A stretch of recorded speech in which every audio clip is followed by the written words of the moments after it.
We back, man.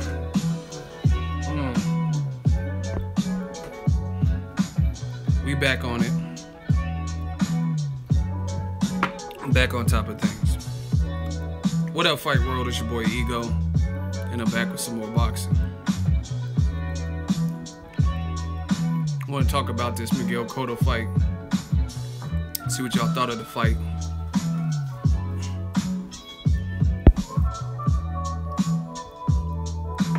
I'm gonna let y'all join. What up, y'all? What up?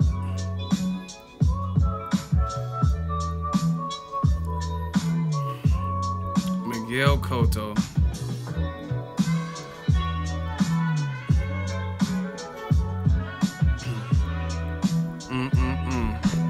We gonna get into it though. You know how we do it on this side. The real side.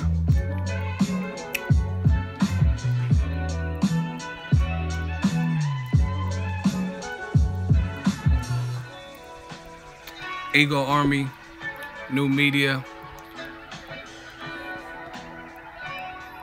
We out here.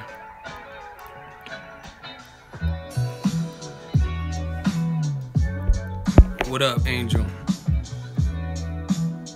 Who's Santos KO'd? What does that mean? Who the fuck is Santos?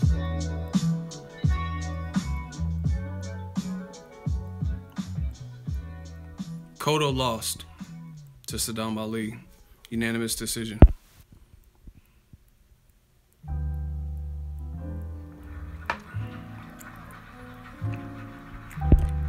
Yeah, I don't know if he's talking to you or what, but he said Santos got KO'd. I'm like, who the fuck is that? That's hella funny.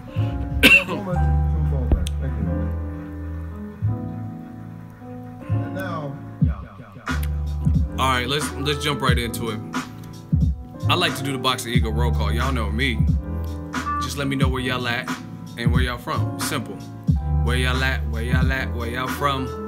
City, state, zip, bang that, rep that. Where you from? Where you at? Yo, where you from? Where you at?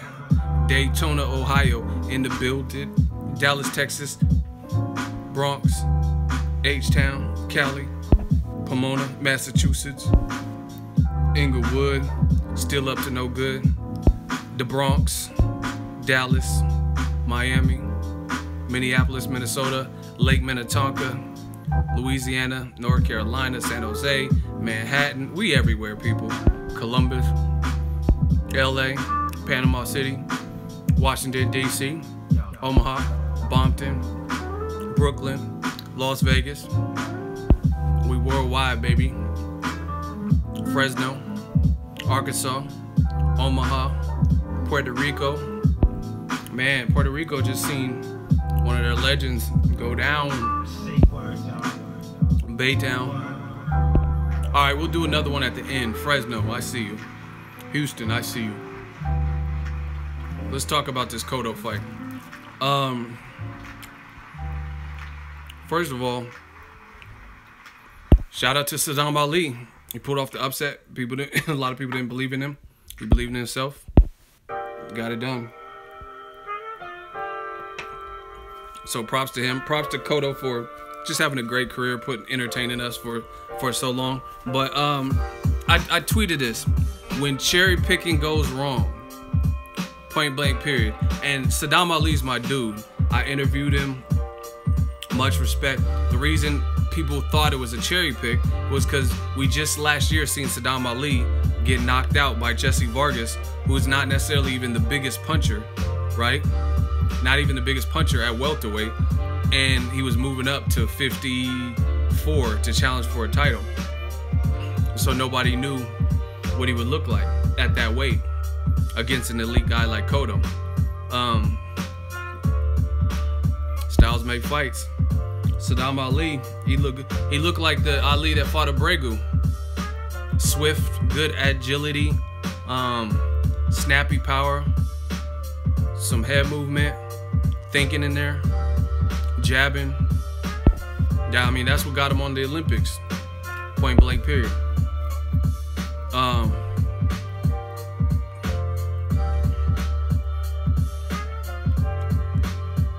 Puerto Rican fans on suicide watch. I don't know if it's all that serious, but shout out to Sadam Ali. Man, listen, I gotta speak my mind, people. Y'all want me to speak my mind? If y'all want me to speak my mind, can I get a hell yeah? Can I get a hell yeah? If y'all want me to speak my mind, let me get a hell yeah. Okay, we got one hell yeah. Okay. I need some more hell yeahs. I need some motivation. Okay, we got some hell.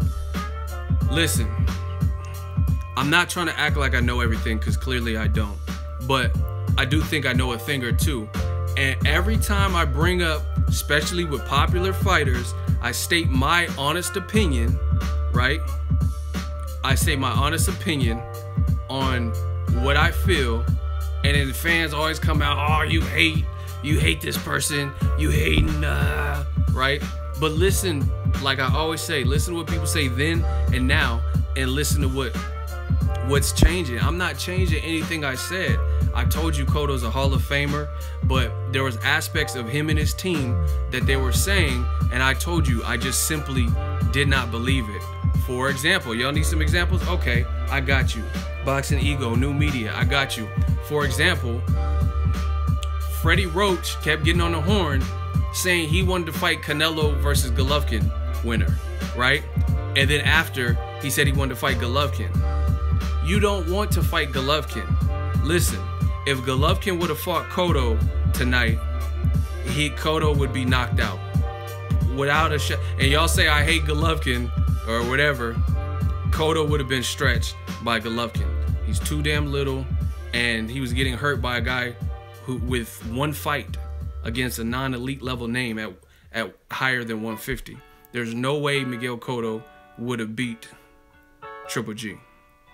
I don't care what you could say Triple G slow, Canelo, Danny Jacobs did this, but Cotto wouldn't do that. Period. But when I said that months ago, y'all said I was hating. No, he really wants to fight Triple G. I told you that was bullshit. Freddie Roach, he just be jibber jabbing and saying stuff. Y'all don't want to fight Triple G. I don't even think they wanted to fight Canelo. Canelo already beat you. And if that, listen, if you can't get past Sadam Ali, no disrespect, that's my dude. But if you can't get past him, then how you gonna get past Canelo or Triple G when Canelo already beat you? And it's not even just a matter of Sadam Ali. It's the fact that those guys are also good fighters, and they're much bigger and probably bigger punchers and stuff. You know what I mean? Than a Sadam Ali. So I mean, we got to get boxing restored back to where people, like, you notice I'm comfortable as hell when I go to these fights, because I feel like Pac said, I'm real. I go wherever my heart takes me, because I'm not speaking out of line and talking crazy and saying I'll bet my house on Miguel Cotto, things like that. Cotto suffered a torn bicep. I mean, injuries happen in the sport of boxing. He's valiant for that, but what is it? I mean, that doesn't mean, like, I don't do a bunch of excuses. Cause okay, listen, everybody, listen. All y'all have to do is say win, and I'm name several fights off the top of my dome where excuses were made. Say win. Somebody say win. Say win. Say win. Now, okay. When David Haye fought against Vladimir Klitschko, after he lost, convincingly beat, what happened? He said it was my pinky toe, right? Luis Cuba Arias just fought Daniel Jacobs, just fought him last month or whatever it was. He loses every single round in New York after talking major shit, right? After talking major shit, and then he says he had stubbed his toe or something, right? Rigondeaux beat the brakes off of Nonito Donaire, beat the brakes off him after immediately at the post fight. He's like, oh yeah, my shoulder, I have a shoulder and I should have got it taken care of. I mean, so you could do this all day. Pacquiao gets his ass beat by Floyd, same thing. Oh, to my shoulder, and I talked to God, he told me to fight with one shoulder. Like, no, he didn't. You did not talk to God, and he told you to fight with one fucking shoulder. Stop it. So I'm not doing that. I pray and I talk to my God. He told me to fight Floyd for 150,000 with one shoulder? Like, no, he didn't. Stop. Like, stop. Boxing fans, y'all gotta just stop with these fucking excuses. Like, you know what I'm saying? And I'm not even saying Cotto doesn't have a torn shoulder. I don't know. It's possible. But you lost. A loss is a loss is a loss. You know what I'm saying? Like, it's like every time there's a fight, it's a controversy. Kovalev saying he got his dick knocked off by Andre Ward and his nuts went into his stomach and he couldn't function. And like, it's just, I'm sick of it. I'm sick of these.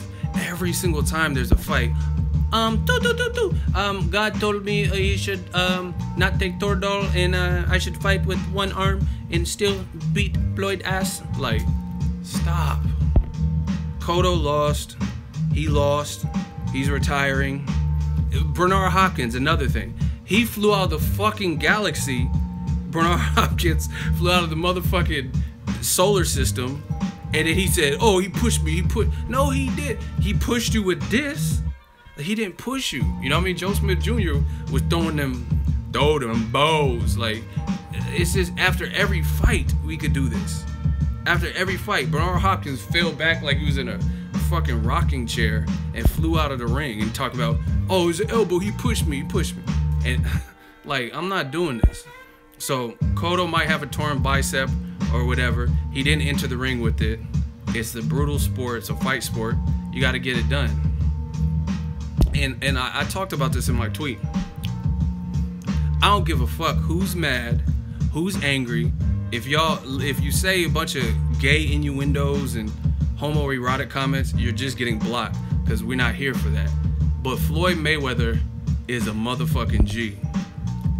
He, just like in the movie Juice, when Bishop was like, if you gotta go out, that's how you go out. That motherfucker took his destiny in his own hands. Some destiny. Floyd is a fucking G because 20 years in the sport, he beat all these guys, the Cottos, the Pacquiao, and never really made excuses. You know what I'm saying? He always won, like even the Castillo fight, he shed his shoulder and he got the surgery, but he fought him the same year. Fought him the same exact year and he beat him convincingly. You know what I'm saying? People said he didn't beat Marcos Maidana as a draw and all that. Fought him same year, beat him convincingly. Period. You know what I'm saying? But you guys see, if you keep watching boxing, how hard that is to do. Floyd, clearly an anomaly.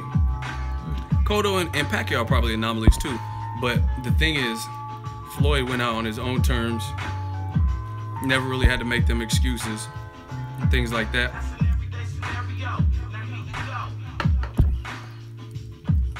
And like I said, as time goes on, you'll see how hard it is to do what Floyd did.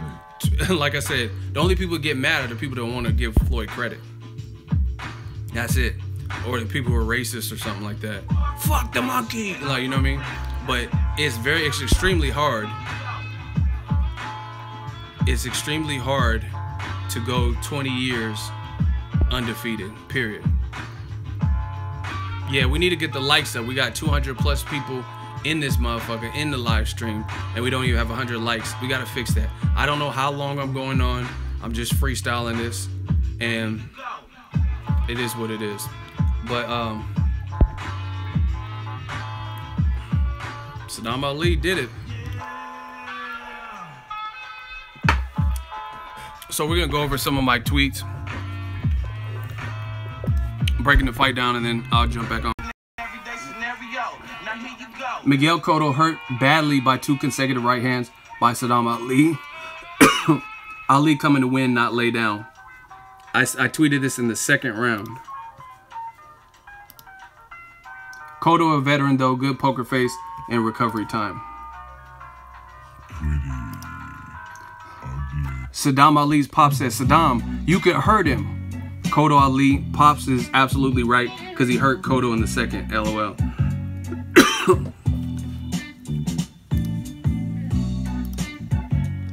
Harold Letterman trying to act like Sadam Ali got knocked down, which was ruled a slip. Shaking my head. We gotta talk about this. Roy Jones, per usual, schooling other HBO staff, Max and Letterman, trying to make excuses about slippery floors and Cotto's legs ain't buckling, it's a wet floor, LOL. Listen, Listen, HBO needs a facelift. Shout out to Roy Jones. Didn't I just say that? That's what it takes sometimes. You take something, I'm coming to get it back. Now you beat me, I say, okay, we had a good night and still coming to get it back. Right, listen. HBO needs a facelift with the commentary. Jim Lampley and Letterman, some of the stuff they say is just, it sounds crazy. It sounds crazy. Like, what I mean by this is, if you watch an HBO fight, and let's say you're a rookie, you don't know what you're looking for, and you're listening to HBO's commentary, you're gonna have a perception of the fight and think it's going a whole totally different way than the actual fight. You know what I'm saying? As far, like, you can always tell when HBO has a horse in the race. Always. Meaning, like, if it's a Roman Chocolatito Gonzalez versus Carlos Cuadras, Miguel Cotto, Manny Pacquiao versus whoever, Algeria or something, you can always tell who they're kind of rooting for. You know what I mean? Because of the commentary. It's just painstakingly obvious. So you don't give Sadam Ali the benefit of the doubt. You say he got knocked down, which he looked like he just lost his, he swung real hard or something, and he lost his footing and he fell. The ref called it right and ruled it a knockdown. And Letterman and Lampley were trying to say some bullshit like it was a knockdown. And I could have swore, okay, Jim, I could have swore a punch hit. There's no punch that hit him. Because Cotto's a veteran, Cotto would have probably jumped on top of Sadam Ali. But when Cotto was getting actually buckled by Sadam Ali, they were making it like the floor was wet. You see the clear-cut like bias. So when Sadam Ali doesn't even get knocked down, you give Cotto the benefit of the doubt, acting like Cotto really knocked him down and it was incorrectly ruled a slip. And then when Cotto's getting his shit rocked and he's clearly hurt, you're like, oh, Cotto, I think it might be water on the floor, and Cotto's playing possum. He ain't playing no fucking possum. Cotto was literally hurt multiple times in this fight. But again, you guys can listen to whatever commentary you want, but when the fight don't play out nothing like what they're telling you, then don't be surprised. I give it to you like I see it. Cotto looks like shit through round 4. I mean, that's my honest opinion. It don't get much more real than that. No disrespect, he didn't look good to me. Sadam Ali doing real good. Rounds 2 and 4 could have definitely went to Ali. Cotto, the other 2, good fight. So yeah, definitely a better fight than people thought. Ali needs to be careful but capitalize on these instances where he's hurting Cotto. I thought that's what he could have done a little bit more. Kind of like Jacobs versus Luis Cuba Arias.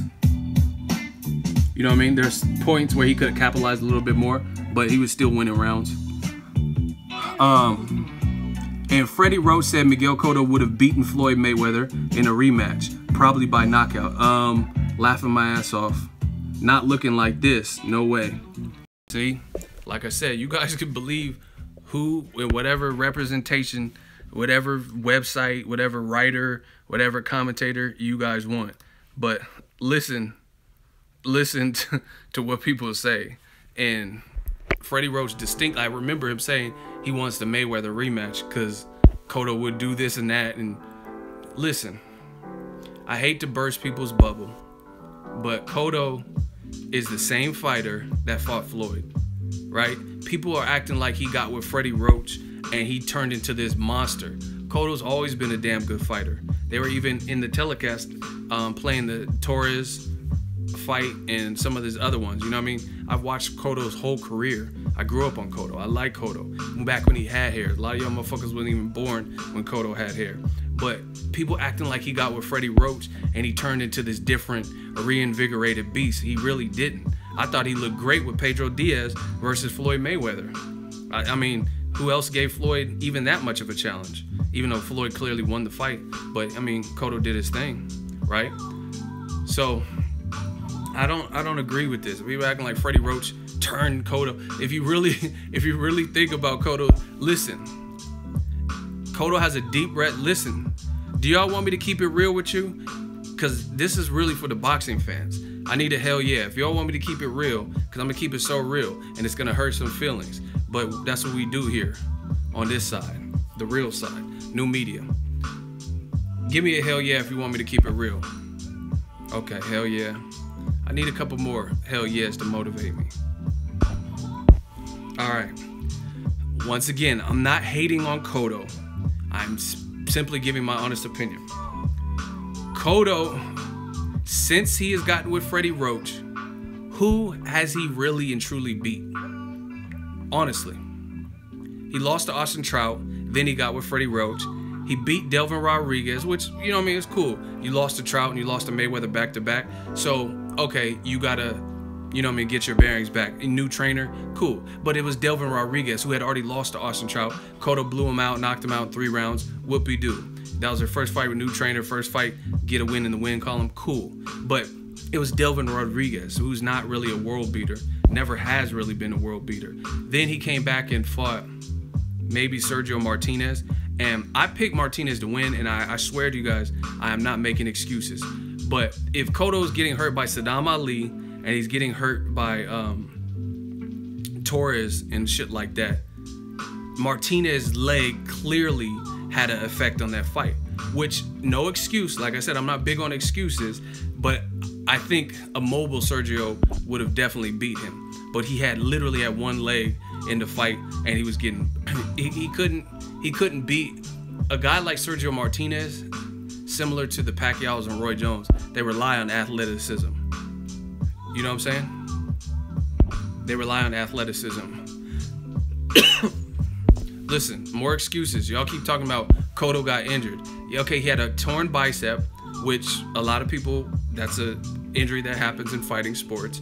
But I'm talking about Sergio Martinez, who had an injury that is probably worse. Like a torn bicep, at least when it first happened, I'm not no doctor, right?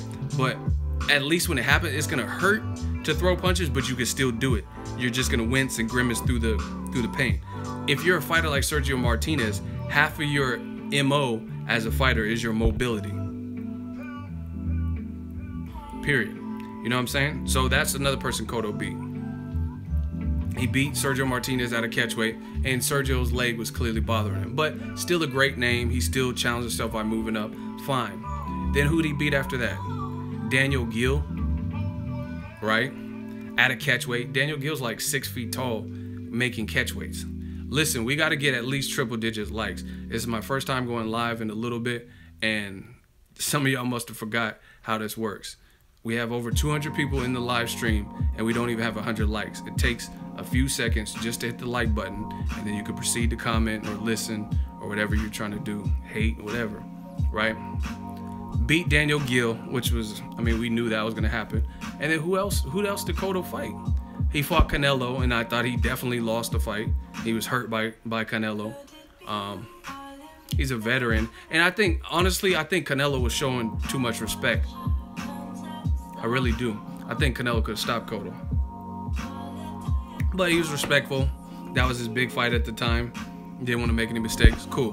But either way, Cotto lost that convincingly. I don't know why even people were acting like it was controversial or something. And then who else did Cotto fight after that? He took 2 years off. Fought Kamagai, and then Sadam Ali. You know what I'm saying? So the second chapter of his career, obviously most of his resume that he built up was in the earlier parts of his career. It definitely wasn't the second stage of his career. Cotton got hit 3 times, bro. What does that even mean? He got hit a lot more times than 3 because he got hurt more than 3. Whatever. Back to it. Cotto finding out this ain't Kamagai real fast. And see, the reason I said that is because a guy like Kamagai is super one-dimensional. So, it's one-dimensional.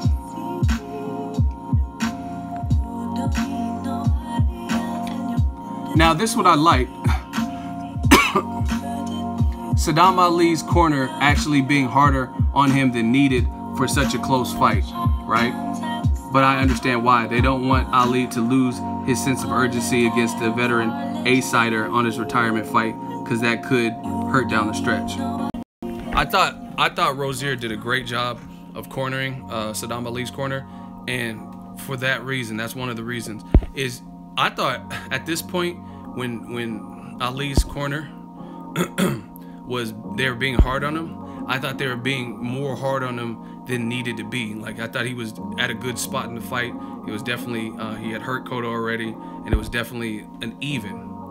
But the great thing about what Rozier did is, I feel, in my opinion, I feel Rozier didn't want his fighter to get lackadaisical. So he actually over-exaggerated the sense of urgency, which I would rather him do, because you don't want to get complacent versus a fucking Cotto. Cotto is still the man. He's still a veteran. He still has punching power. And it's still more his weight class than it is yours. So I like that sense of urgency. In fact, it reminded me of Floyd Sr. when he was being hard on his son versus Pacquiao. He was like, be more aggressive. You gotta throw some more, you know what I mean? And I think it was just because he knew the judges liked Pacquiao and shit like that, and he didn't want his son to get robbed, so he wanted him to just cement it, but be smart. So great cornering by Rozier. Cotto clipped Ali good in round 6 with a shot, right hand. Ali acknowledged the punch. Good rally by Cotto in round 6. And it was like, that was like almost one of the, wow. Someone said Jim Lampley talking about Cotto. Wow. Yeah, Lampley be bugging with that. I was talking to my man Luis Collazo. Great boxing mind. He got to keep boxing and don't get careless. I was talking to my brother. He said Lampley and Letterman are washed. They are horrible. They suck royally. They don't know shit past the expiration date. And he said way past it, B. Shout out to my bro. Letterman's scoring is trash. He's saying Cotto landing harder shots, but Ali has actually hurt Cotto more times than the opposite. Letterman be all over the place. Hey, listen to me. This is a prime example of what the fuck I'm talking about. Again, I'm not saying I'm Burt Sugar and Emmanuel Stewart. Rest in peace to both of them. But I pay attention. I respect the sport of boxing. And like I said, you listen to Letterman and Lampley particularly, they'll have you believing the fight is some old other shit that it really isn't even. You know what I'm saying? How are you going to say Cotto's landing the harder shots when Cotto was getting hit and hurt multiple times at the point you said it, and Sadam Ali wasn't getting rocked like that? You know what I'm saying? So it's like, how can you say someone's hitting the person with the harder shots when they're actually hurt more? That doesn't even make sense to me. Oh, he's like, Cotto's landing the harder shot. Okay, Jim. Okay. Sadam Ali's just getting blasted. Like, what are you talking about? Like, honestly. But see, that's, again, you can always tell when HBO has a horse in the race. It's like they're leaning towards Cotto. They want Cotto. So they're more impartial to Cotto. And we all have favorites to a degree, but like, you gotta make it make sense. You gotta show me what I'm seeing out this bitch. You know what I'm saying? Cotto was like getting hurt, and then there's points where he started using some movement and retreating. Like, what are you talking about? Cotto was landing the harder shot. But once again, listen to that type of scoring, then when the outcome happens, you'll be like, oh, hey, what happened? Because you listen to HBO. This is why Cotto didn't want to fight David Lemieux. And I told you guys, Cotto, Freddie Roach didn't really want to fight Gennady Golovkin, even though they were saying that they did. Triple G would have killed Cotto way too little. New media, like I said, notice everything I say, right or wrong, I stand on it, I stand by it. Like, you seldom see me backtrack. I told you then, I don't think Cotto wanted to fight Golovkin. Freddie Roach just says stuff. Oh, Pacquiao, he'll fight Terrence Crawford. Okay, fight Terrence Crawford then. And then now he's doing interviews talking about, oh, that worries me, the Terrence Crawford fight for Pacquiao. Why are you worried? You know what I'm saying? You say, I'll bet my house Cotto knocks out Canelo. Okay, that didn't happen. So you have one less house now? One less mortgage? You know what I mean? And then he's talking about he wanted to fight Canelo, Triple G winner, and they wanted to fight Triple G. I called bullshit on that a long time ago. You know why? Because of this. If Cotto was the champion, lineal champion after he beat Sergio Martinez, and Triple G was, hey, no, guys, I'm mandatory, right? Triple G was a mandatory. You didn't fight him then. You even paid him step aside money. Yet now, when Cotto's been on a 2-year layoff, comes back, fight Kamagai, you talking about you want to rematch Canelo or fight Triple G. Does that even make sense? Because if you really wanted to fight him, why didn't you fight him when he had the belt? That just doesn't make sense. When he was the lineal middleweight champion, it looked like you avoided Triple G. But like I said, listen to what people say then and now and see how it changes. Round 8, Sadam Ali needs to do something big to stop forward progress momentum of Cotto. I thought Cotto was like doing veteran stuff, doing veteran stuff to kind of shift the momentum. But Sadam, he did what I asked him in the tweet. He was shooting a nasty uppercut, and he caught Cotto with it, got Cotto's respect, and hurt Cotto in round 8. So that was a good turning point for him. You know what I mean? Because in a fight, boxing's about ebb and flow. You know what I'm saying? You gotta stop when a guy starts picking up momentum. You gotta find a way to stop that. Trainer Rozier says, you heard him, Sadam, and you keep pulling back. Beautiful corner advice. Team Ali also says, or asked Sadam if he wants to win the fight. Again, I thought they were being a bit harder on Sadam Ali than the fight was close, you know what I'm saying? But I understood why they're being hard on him. He's the A side, you don't want nothing to, they know Sadam Ali will beat himself up more losing a close fight that he could have won or could have maybe stopped Cotto by not doing some of the right things. So they were a bit aggressive on him, and I like that. Cotto trying to rest in round 9 needs to pick up the aggression, not let the veteran rest and jab. And I thought, honestly, from rounds 8 on, I thought Sadam Ali won. Lampley commentary is horrid. I said Jim Lampley's commentary is horrid. He says it's a defensive round with 3 phony minutes of no action in the action fight. What the hell? Yeah, I didn't see all that, but. And then this one I caught in the middle of the Cotto fight because I was watching on my phone the UFC. There's a lot of fights on. I said, oh my God, Nagano's power is insane. He stretched Overeem. Vicious knockout. I did a post fight on that. Cotto hurt again in round 10 and retreating. Sadam Ali doing real good. Andre Rozier says, sit down. Listen to me, goddammit. You 2 rounds away from being WBO champ. Great trainer corner advice. Again, I liked it. They were being hard on Sadam Ali, but he's been here before with Danny Jacobs and stuff, and he's been in these tough fights, and he just didn't want any miscalculations, or he didn't want Ali to let him off the hook, or just not do something he would regret later on because he didn't pick up the pace or fight smart. Cotto does not look good, not engaging, retreating in a close fight. Yeah, I mean, you could tell something like he was fatiguing or something. The last 2 rounds, he was looking suspect. Cotto ain't playing no fucking possum. Stop saying that. I mean, that again, the HBO narrative trying to give Cotto these weird benefits of the doubt. Oh, he's not really hurt. It's a wet floor. Oh, he's probably playing possum. Like, Cotto's no Muhammad Ali. I think he has a good poker face, but he wasn't. He was clearly hurt. You know what I'm saying? He was clearly hurt. He ain't playing no damn possum. Cotto losing this one in round 11. I gave Sadam Ali rounds 8 and on. Cotto not looking fresh. Oh, this is a good tweet. Freddie Roach is overrated as a trainer. Good dude, good for boxing. But what is he really teaching? Offense? His corner advice leading into round 12 was very suspect for a fighter who is looking wilted and been hurt several times. No urgency. Now, not to toot my own horn or pat myself on the back, but just so you guys know, these are live tweets that I'm doing round by round as the fight's going on. And you notice I'm not deleting tweets, and all of my tweets, in my opinion, have been very indicative of the fight we all watch. You know what I mean? Like, I'm calling it as fair as I possibly see it and whatnot. You know what I'm saying? and that's just what it is. Let Harold Letterman, by round 6, you would think Cotto's dogging Ali or something based on him. Okay, Cotto. Okay, Jim. Cotto's landing much harder shots. Sadam Ali, he got to fight back. I'm like, what are you talking about? You know what I mean? But you listen to some of the stuff I'm saying, and I still feel it holds true. If you go back and watch the fight, listen to these little tweets and shit, it still holds true.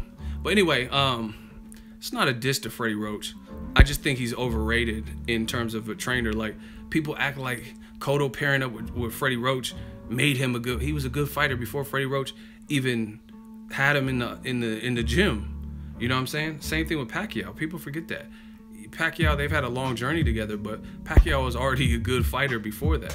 You know what I'm saying? Like, who is Freddie Roach really cultivated like Virgil Hunter and Andre Ward, where Virgil Hunter, Andre Ward's dad passed, and he kind of stepped in as a father figure and been training him since Dre is this big all the way to Dre being 6 foot, 6'1" or whatever. You know what I mean? I can't really think of who is Freddie Roach just took under his wing and really just got it cracked. Glenn Tapia, Zhao Shiming, like who? Like, I'm asking you guys, like, we could do a hot seat right now. Who has Freddie Roach really just trained from the? Amir Khan got knocked out under Freddie Roach. He got knocked out versus Eddie Garcia in a fight where he was the favorite. So what do you mean, Amir Khan?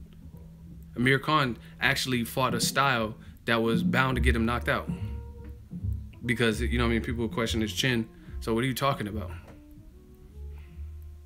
What are you talking about, Amir Khan? And if I'm not mistaken, Amir Khan got knocked out before Freddie Roach with Prescott. So that's not a good example. I said name somebody who he's cultivated, like took from the early stages of his career and then made him into a champion, or you know what I'm saying? Like stuff like that. If I'm not mistaken, Amir Khan versus Marco Antonio Barrera, maybe even Zab Judah. I don't know about Zab, but I think those fights, maybe not Zab, but I think Marco Antonio Barrera and Prescott, those fights were before he even was with Freddie Roach. Okay, Ruslan Provodnikov. Who is he? Who's Ruslan beat? What are you talking about? Ruslan lost to Chris Algieri. He got outboxed by John Molina. Like, what are you talking about?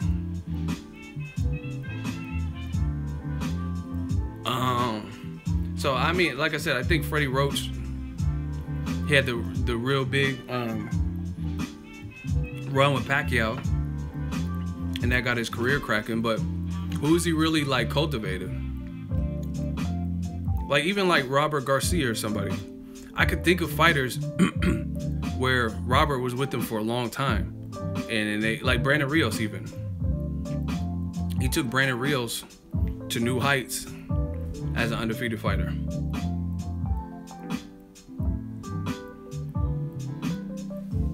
I don't know. There's a lot of active coaches that I think are good, but I'm just saying, what is Freddie Roach really teaching? Like, to me, he's like an offensive dude, but like even like I said, his corner advice, I love, and I'm not just saying it, but I love Rozier's corner advice. They had a fighter that was winning in a close fight, but he wasn't the A side, so they kept the pressure on him. Be smart. Stop letting him off the hook every time you hurt him. This, that, and the third, right? Meanwhile, Cotto was clearly wilting and losing and wasn't looking good beyond round 8, right?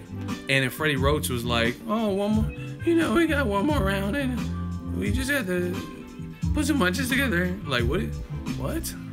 Like, that's it? Like, no type of urgency, nothing? You know what I mean? Hey, son, we got one more round, and in this next round, you got to do something. Do it for Puerto Rico, and like, there's no urgency to it. You know what I mean? Like, he wasn't really, to me, I don't think he was like really giving him like advice. Okay, for example, Virgil Hunter, when Andre Ward got knocked down by Kovalev, listen to what the motivational shit that Virgil Hunter said. You know what I'm saying? Virgil Hunter will talk to you, like, you know what I'm saying? He'll tell you what you need to hear, not what you want to hear. Freddie Roach is like, I don't know, it kind of feels like he's trying to be your friend or something. He said, hey, Cotto, son, I just feel we got one more round, and Mexican motherfucker. Hey, he was wilding with that Mexican motherfucker shit. Why did Freddie Roach even do that? Mexican motherfucker. I just feel I'm a Mexican. Like, that was suspect when he said that.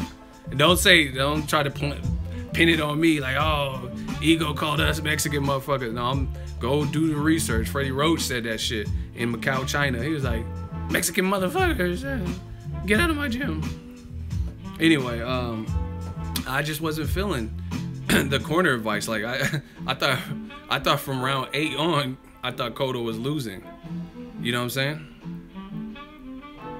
And like he just acting like nonchalant. Like, I don't know. It's just my opinion. Whatever. See what I'm talking about? HBO making up nonstop excuses for Miguel Cotto, but trash Floyd Mayweather for winning. LOL, but say Cotto may lose, but he's giving us memorable fights. Hashtag ironic.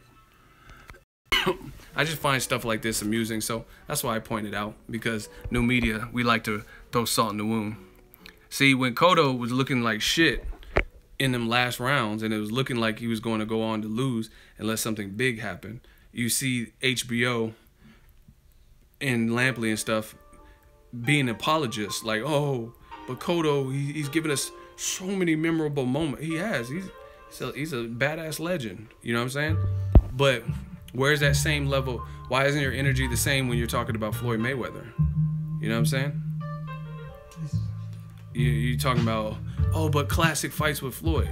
Floyd is winning, and he's never, like, in my opinion, there's never been somebody, and there's no disrespect, Sadam Ali's my dude, but there's never been someone who stepped up with the disadvantages of like a Sadam Ali and then Floyd looked like that in the fight.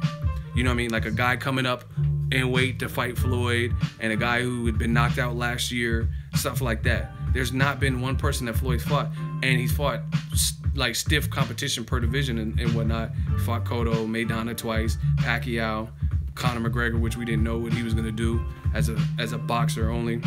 You know what I mean? And HBO, they don't call Floyd fights the same.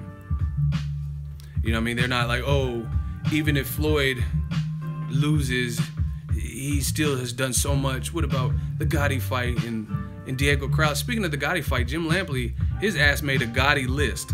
So Floyd, this is no, rest in peace to Arturo Gotti, but Floyd did everything he said he was gonna do to Gotti. He was like, if he keep talking, I'm gonna cut it to 4.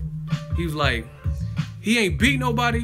He's like, I'm the A side. He a C plus fighter.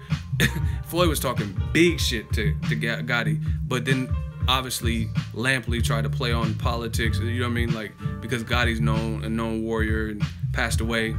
Now it's the Gotti list. So once again, Jim Lampley finds these ways to credit the guys who probably have heart or something, but they lose. You know what I mean? Meanwhile, Floyd remained undefeated on your network for a lot of it, for 2 decades. And then you know what I'm saying? You don't criticize that. Cotto looked like trash to me. He didn't look good. He didn't look like vintage Cotto. And they're like, oh, but Cotto, he's giving the fans everything they wanted and this and now. It's just, I'm pointing out the optimism when it comes to certain fighters. It's so funny to hear how optimistic they are with certain people. Anyway, let's continue. Jim Lampley lying. He said there's moments where Cotto looked badly hurt and moments where Sadam Ali looked badly hurt. Okay, Lampley, what round or moment was that where Sadam Ali looked, and I quote, badly hurt? Hashtag lies, hashtag new media. I'm saying, and I'm gonna keep going against the grain because this shit is fun for me.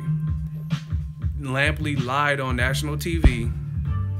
He's talking about, like, that's what I'm talking about with the bias. Like, you want everything to be even, or the horse you have in the race, or the favorite, or whatever. You're not calling the fight how it really is. Like, go listen to my tweets from Sor Rungvisai Roma Chocolatito 2. Roma Chocolatito was getting his ass whooped. You know what I mean? That's just the best way to put it. The Sor Rungvisai, he was on his tongue pose shit. Like, them body shots was lethal. But let HBO tell it. They were making it like Roman is just working his way up into the fight, and maybe because he lost the first time in a controversial, he's not mentally. Why is it all this psychology and all these extra ass reasons why Chocolatito's looking like that? You know what I'm saying? Cotto, he's saying Cotto was badly hurt, and there was moments where Sadam Ali was badly hurt. Well, again, where was that moment, Jim Lampley? Because Sadam Ali, I think the best punch he got caught with might have been in round 6. Cotto caught him with a straight punch or whatever, and he acknowledged it, ate it, and kept to it. So it's like, we gotta hold these people in boxing, writers, pugilists themselves, trainers, commentators. We got to hold them accountable for something. So once again, Lampley said there's moments where Cotto looked badly hurt, and there's moments where Sadam Ali looked badly hurt. So my question to you guys is, what moment did Sadam Ali look badly hurt?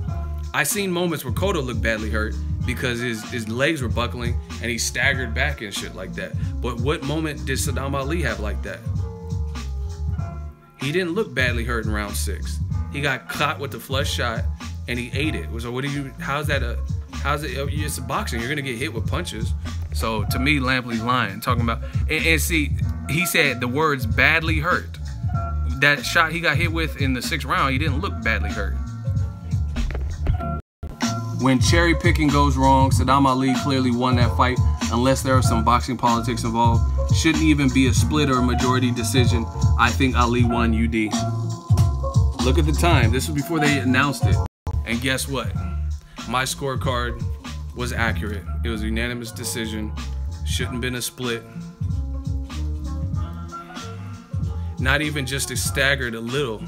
I mean, Sadam Ali never looked wilted and like he was hurt like that. So I don't know what Lampley was even talking about that. I really don't. Shout out to the Cali Enigma $5 shmoney gang. He said Jim Lampley is trash. He's always pushing non-American fighters over American fighters. Kudos to that. You're very right.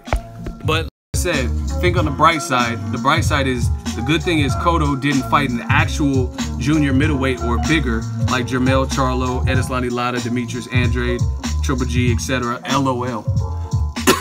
That would have been worse because those guys are just naturally bigger punching power. Look, y'all are saying it. Shout out to Les. Tell the truth. The fans want the truth. And look, I don't care who's mad at this, but prove it wrong. Floyd Mayweather's a fucking beast. Boxing don't want to let no one leave on a high note. B-Hop got knocked out of the ring. Sergio Martinez bodied by Cotto. De La Hoya got blasted by Pacquiao. Tim Bradley was doing cartwheels against Pacquiao. 3 in the 3rd fight. Eric Morales spun around by Danny Garcia. Listen, I don't care who's mad. Prove it wrong. Floyd Mayweather's a fucking beast. To go in the sport 20 years, a sport as brutal as this, people keep making excuses. Cotto had a torn bicep. Cotto had the cold, and Cotto this, and Cotto's older. Floyd's older than all of them. He's older than Pacquiao. He's older than Cotto, and he never looked like that. So once again, more excuses.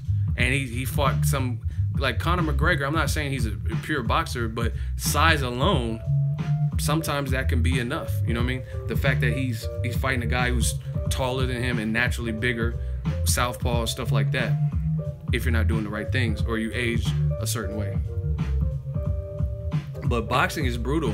They don't want to let people leave on a high note. I just named multiple. Eric Morales he spun around like that versus Danny Garcia. Sergio Martinez got fucked up by Cotto. De La Hoya got fucked up by Pacquiao.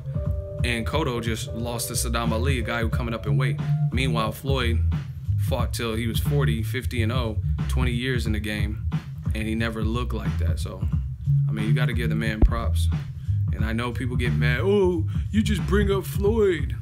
Prove it wrong. Fuck what you talking about. Prove what I'm saying wrong. So shout out to Sadam Ali. The fight turned out to be better than people thought. But this is kind of what I expected. Not necessarily saying I expected Sadam Ali to definitely win, but this lends credence to what I was telling you. This is why Cotto didn't want to fight against Triple G, Canelo. Am I drinking eggs? What the fuck is that? I don't drink eggs. What the fuck? This is a lemon half. Anyway, yeah, man. Boxing's unforgiving. Cotto, he just didn't look sharp. I mean, see, this is the problem with fighters like Cotto. Y'all want to know? Hold on, we got to get the likes up. Y'all fronting on the likes. Make sure y'all hit the like button. If you're new to this, hit the like button. It's very simple. and stop fronting. But do you all want to know what Cotto, what his issue is to me? You say, see, you guys keep coming up with excuses. You got to know your facts. Cotto was never a true middleweight. He didn't just fight at middleweight. He just fought at 154. And he's been fighting at that weight since the Pacquiao fight. So what are you talking about this middleweight shit? He fought at junior middleweight, 154. Big difference. Boom. Well, I mean, my thing with Cotto is this. And y'all want me to just be real? Can I get a hell yeah if y'all want? If y'all want me to be real? It doesn't matter if he was a true middleweight or not. He had the belts, and Triple G wanted the belts. So if you didn't want it, you should have just vacated the belt, and then that takes the pressure off of you. All right, Cotto's problem is this. To me, Cotto's problem is, like, I feel like he wanted to be like Floyd Mayweather in the sense of he's a legend in the game. He wants respect.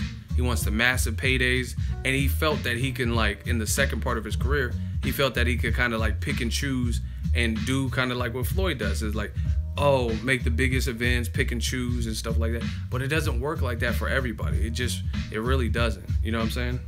Especially when that person that you're trying to model your A-sideness near, it beats you. You know what I'm saying? Because he tried to do it to Sergio Martinez. You know what I mean? He was like, he had the top. Sergio Martinez, I think, walked out first, and his name was, it was Cotto Martinez was the name of the bill, but Martinez was the champion with a good resume and respect in the game. And Cotto would like try to A-side him. You know what I'm saying?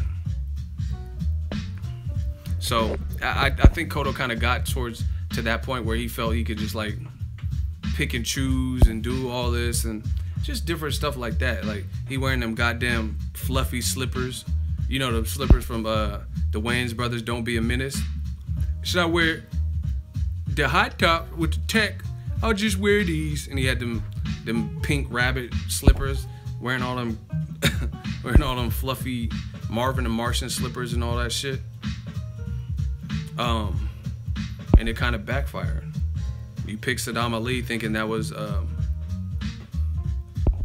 what I mean, thinking that was gonna be easy work, and it backfired on you. And see, the other thing is this.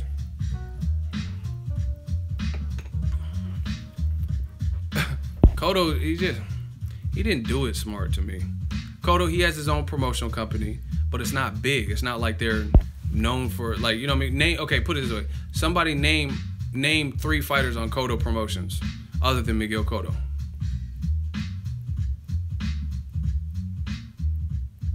Somebody name Cotto Promotions fighters. 3 of them, not including Cotto. Jason Velez, I don't even know if he's still with them. But anyway, name 3.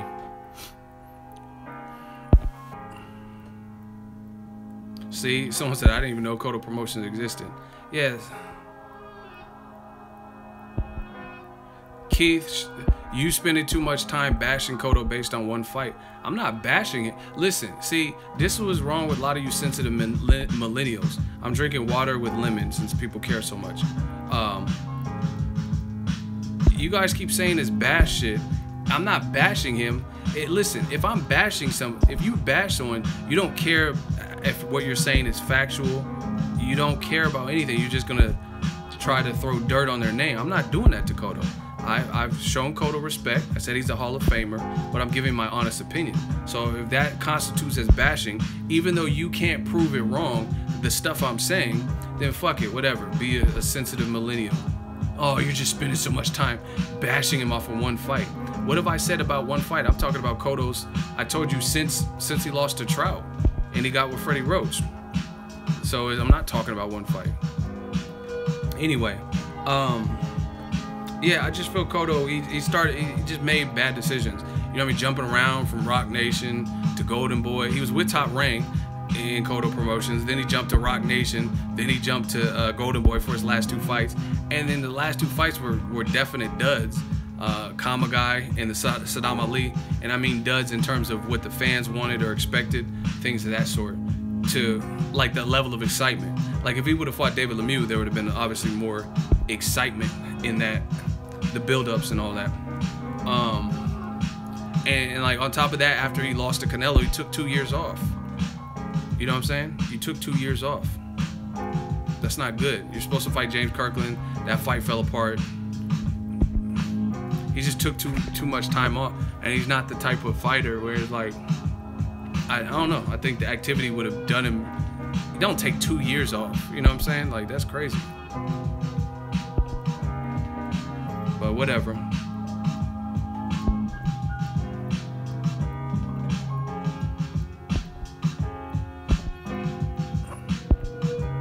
Larry Brown, who are you? What do you keep?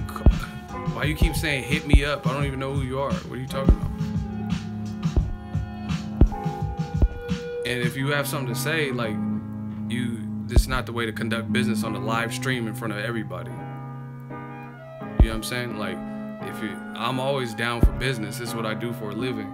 So if you want to talk business, this is not I don't like talking business in front of an audience. It's like negotiating a fight, Canelo Triple G on YouTube or something. On you know what I'm saying? It's not how fights get made like that. Anyway, you my man ego, but this Cotto hate is uncalled for. All right, we got our first hot seat victim. Keith, he won that action, so he in the hot seat. So what is this Cotto hate? What have I hated on Cotto about? Name something I said about Cotto that you feel is untrue, because that's usually, if you're a hateful person, it's gonna stem from a disdain, a dislike, and you're not gonna care if it's factual. You're just gonna say whatever to twist the dagger. So Keith, since you kept taunting me, now you in the hot seat. So what is this Cotto hate? What have I hated on Cotto about? What have I said about Cotto that you disagree with? That's my opening question.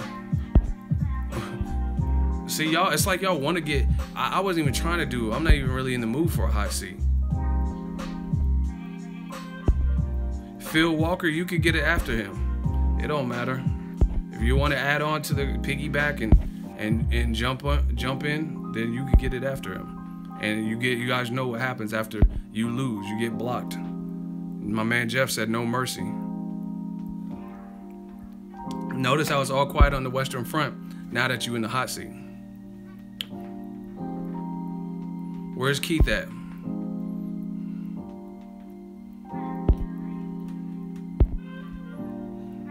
Where's Keith?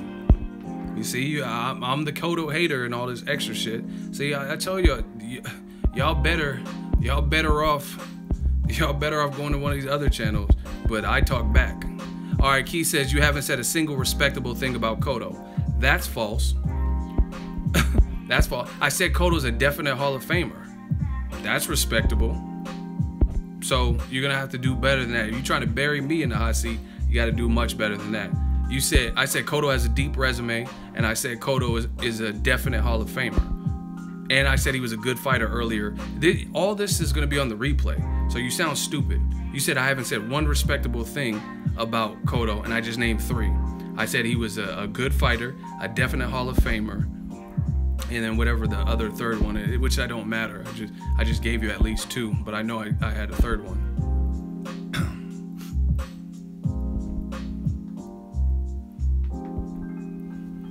So that's 1 strike. You got to try better than that, Keith. Cotto is a great fighter. Okay, so you just gonna waste responses? One of the best welterweights of the last decade. Okay, so now you're getting to the point where you're just wasting everybody's time. You're supposed to be proving how I'm this Cotto hater, and you keep telling me about Cotto's a legend and Cotto, he's one of the best welterweights ever. Great. I never said he wasn't. I never said he wasn't a legend. So stop wasting everybody's time and get back to the hate. See, I got to do like a teacher. I got to reroute you guys. Y'all keep saying I'm a Cotto hater and all this extra shit. Fucking prove it. So what did I hate on Cotto about? Stop telling me about he's the best welterweight and Cotto's wife's hot. Don't tell me anything other than how I'm hating on him. Yeah, of course the hot seat is real, man. We ain't playing. See, and I know what Keith tried to do, because I haven't done a live stream in a little while, so he thought I'd be rusty. Like, oh, Ego's probably rusty. But I stay ready. Even when I'm not doing live streams, I stay ready, so I don't have to get ready. So you already have 1 to 2 strikes. What else? How did I hate on Cotto? And see, like, you notice how I phrased the first question? He still hasn't answered. Keith, I said, what did I say about Cotto that you disagree with? And he still hasn't told us. What if I said, you said I haven't said one respectable thing. My question to you is, what have I said about Cotto that you disagree with? That's the heart of the battle right there. Because if I said something that's hate and you totally disagree with it, then you should prove me wrong right now. Cotto's wife is fine. She be having them melons poked up. But anyway, so what have you disagreed with? You said I'm not saying nothing good, so I must be hating. Oh, wow. See? Strike two. He says, I'm not keeping a transcript, but for 45 minutes, you didn't say a good thing about Cotto. So where is the proof? I never asked you to take a transcript, but if I'm saying, you said, okay, listen, this is how I flip it on you. Like Jay-Z said, Nick, talk shit, I just flip it on you. I just flip it on you. So you said I don't keep a transcript and you've been talking for 45 minutes. So let me flip it on you. I've been talking about 45 minutes. It's actually an hour if you guys look at the timer. I've been talking over an hour, and your argument is I haven't said one good thing about Cotto and it's been all hate. So why would you not be able to think of at least one thing I've said within an hour of hate to actually use against me? Do you see what I'm saying? Like, if I've been talking 45 minutes to an hour and you said I haven't said one good thing about him and I'm just saying hateful things about him, how come you can't give us one example? I'm not asking you to keep a transcript or memorize what I said verbatim, but out of 45 minutes, you can't pull one thing that I've said? Murder, death, kill, get this boy out of here. MDK. That's how we do it. That's how we do it, man. MDK. Let's vote. If he didn't prove how I'm the Cotto hater, put your L's up. Put your L's up. It's that simple.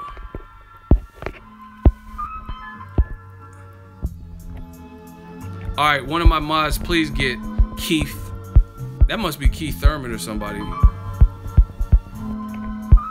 Get Keith up out of here.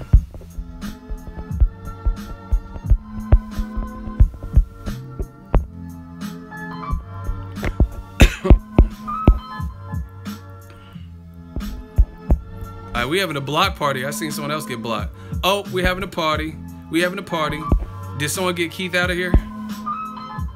We gotta get him out of here, man. Keith got the whole clip. Thank you, CSM. I tell y'all all the time, it's much easier to say this bullshit than it is to explain to the 200 plus people who are listening the bullshit you say. I haven't hated on Cotto. See, that's what I'm saying. Like, the game is so sensitive and soft. If you say anything, whether it's factual or not, that people don't want to hear, then you're a hater. That's it. Like, if I like Canelo as a fighter. Like, I truly do. I like his fighting style. You know what I'm saying? He seems like a cool dude, too. Asked him questions and stuff. But there's been times where he's made decisions that I don't really agree with. And then they say I'm a Canelo hater. But then when I pick him to beat Triple G, they say I'm on Canelo's dick. You know what I'm saying? So, new media, y'all know what it is. I just wanted to show y'all how to spot the bullshit. That's that simple. You know what I mean? Because you're not going to label me no Cotto hater. I grew up watching Cotto. But that doesn't mean I have to agree with everything he's done, every career decision. But, like I said, you better get your ammunition right if you come for me. Now, who watched UFC 218? If you watched the UFC... Can I get a hell yeah? Or just put yeah, something.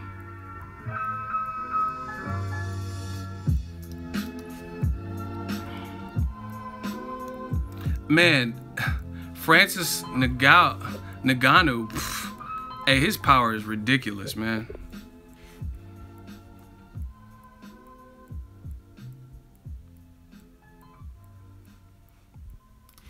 Wow.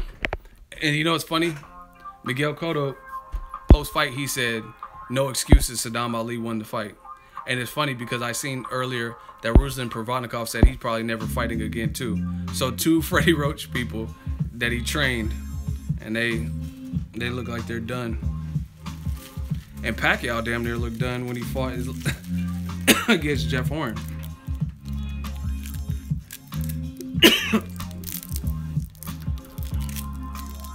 Pacquiao's career is a mystery to me because he had Jeff Horn badly hurt in 9 and he still couldn't get him out of there.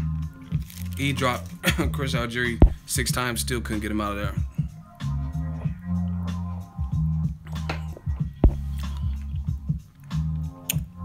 What's the heavyweight prospect? What's his name?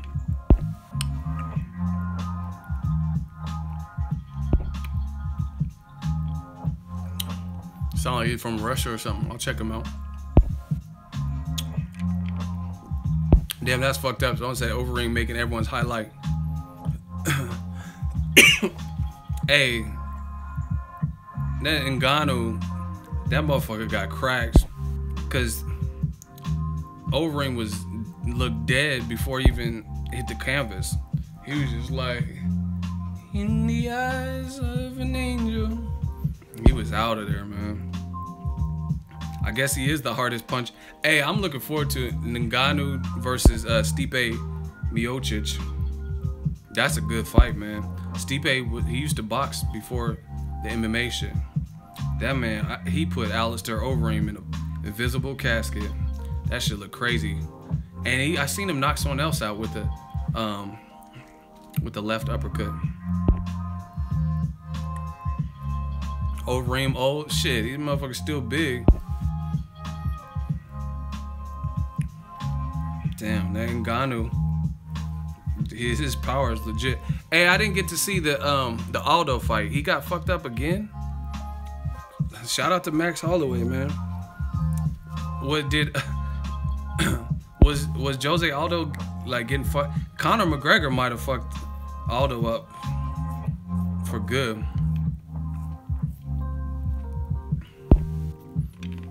And that's crazy because oh, he was lacking endurance. It's crazy because Aldo did all this shit, went to Robert Garcia, but if he got TKO'd, I mean, it sounded like he got TKO'd with punches, unless it was a kick. So he did all that shit with Robert Garcia and still got his stand-up game wasn't advanced enough to be the guy that beat him in Holloway. That'd be a good rematch, Conor versus Holloway. I don't know if Conor can make the weight, though. Was the knockout bad, for the Aldo knockout? I seen the Overeem shit. That shit was crucial. That was a Sharugan. Like, what's the uppercut on Street Fighter?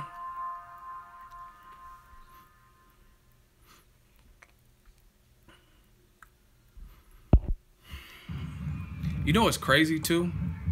Them guys in UFC cannot, there's like no fucking longevity. I mean, I understand it's a different sport, different ways to get your opponent out of there, but it's like, there's, you could be the hot shit, like Chris Weidman. He was hot shit for a minute, and then Luke Rockhold knocked him out. They're like, oh fuck, Luke Rockhold's the man, right? And then Luke Rockhold gets knocked out by Bisping. Then, okay, fuck, Michael Bisping's the man. He beats Anderson Silva and Rockhold and shit like that, trash talking. And then he loses to a guy who was inactive for 4 years, GSP. Then he, for whatever reason, fights like 3 weeks later and gets knocked out badly. So it's like, fuck, man. It's like no... Same thing with Ronda Rousey. After she lost, Holly Holm lost her first title defense against Miesha Tate. Then Miesha Tate fought Amanda Nunes, lost her first title. Like, goddamn, no type of longevity.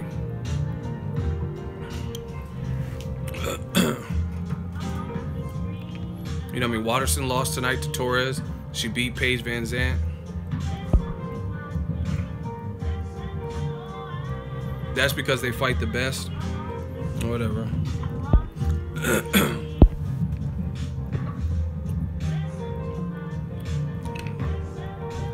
Hold on 1 second, y'all.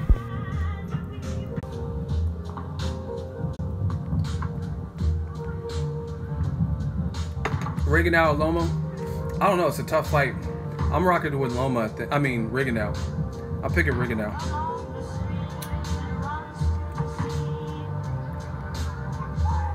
I'm picking Rigondeaux. I think he's fought bigger guys before. Magasa, Donaire. Now they don't necessarily fight like Lomachenko. Don't necessarily have the same skills Lomachenko, but I think I just gotta pick Rigondeaux. He's just a sharpshooter. See, like this, to be honest with the Rigondeaux Loma shit, the biggest, I'm gonna tell you straight up, the biggest thing that's making this where I don't know is the weight. But if they were naturally the same size, Rigondeaux all day. If they were even fighting at 126, Rigondeaux all day. You know what I'm saying? But sometimes them dramatic weight moves, you never know. You know what I mean? But I still think Rigondeaux has the skill and the style to get it done with Lomachenko.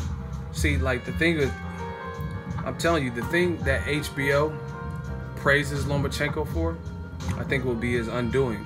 Maybe if it's not against Rigondeaux, maybe against someone else like a Mikey Garcia, because Lomachenko, he's like multiple fighters in one, but there's an element of Pacquiao in him, and that's good, but it also could be bad. It could be bad for the reckless side of things. You know what I mean? Sometimes he stays in pocket too long, and he's like trying to throw, sidestep. So if you get somebody who knows and anticipates and knows where you're gonna be, bow, you know what I mean? They're gonna catch you with something. Right when you try to sidestep them, they gonna have, if they have fast reflexes themselves, they can boom, lock horns with you and catch you in transition. But we'll find out. Should be a good fight though. And see, like I study boxing. I'm not saying I'm better than anyone, but I study it to a different degree than some people. You know what I mean? And I've seen Jason Sosa hurt Lomachenko. And I know a lot of you guys, oh, you're full of shit, man. Jason Sosa got his ass whooped, man. He hurt him. Watch the fight again. See, that's what I'm saying. Like, me saying that is shocking to some people because they don't hear Jimmy. They watch boxing, but they don't know what they're looking at. I'm telling you, Jason Sosa hurt Lomachenko. I forgot what round it was, but he hurt him to the body, and you've seen this reaction from Lomachenko. Good poker face. And when I say hurt, I'm not saying he was hurt like he was on death row, like he was like about to get knocked out type hurt, but there's different severities of being hurt. Cotto was hurt all night today, you know what I mean, versus Sadam Ali. But was he ready to go? I mean, no, because he didn't go. That doesn't mean he wasn't hurt though. I noticed he was hurt. So, if Jason Sosa can hurt you, I think Rigondeaux can, because he has power, but he's also more of a sniper, more of a sharpshooter. Mariaga hurt Loma too. He might have. I gotta watch that fight again. But I mean, shit. This is another problem for Lomachenko to me. Someone said, really, really what? That's why I wish we could have like a boxing party and no copyright shit, and we could all watch the fights together, so I could show y'all what I see on some John Madden shit and start circling things on the screen. But yeah, Jason Sosa hurt Lomachenko. But see, here's another problem for Lomachenko, to me. A lot of people keep acting like his defense is wild crazy, but I don't think so. I don't think it is, because in fact, I was actually surprised how his face looked post-fight versus Mariaga. Because versus Mariaga, I didn't see Mariaga really even have much success. And it was a guy who was moving up from 126 to 130. But you look at Lomachenko's face and it was all marred up. So I was like, wow. I mean, not Mariaga. You look at Lomachenko's face and Mariaga marred it up, but I don't even really remember him getting off like that. See, and the other thing with Lomachenko, he's been in the zone, did his thing versus Gary Russell, beat Nicholas Walters, so I think his own ego might get in the way. We got to get the likes up if you want me to break this down and explain it to you. If y'all want me to explain it, we got to get to 185 likes or better.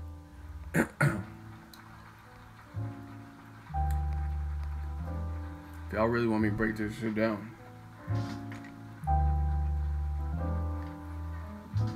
Because I was really just coming to talk about Cotto and Ali.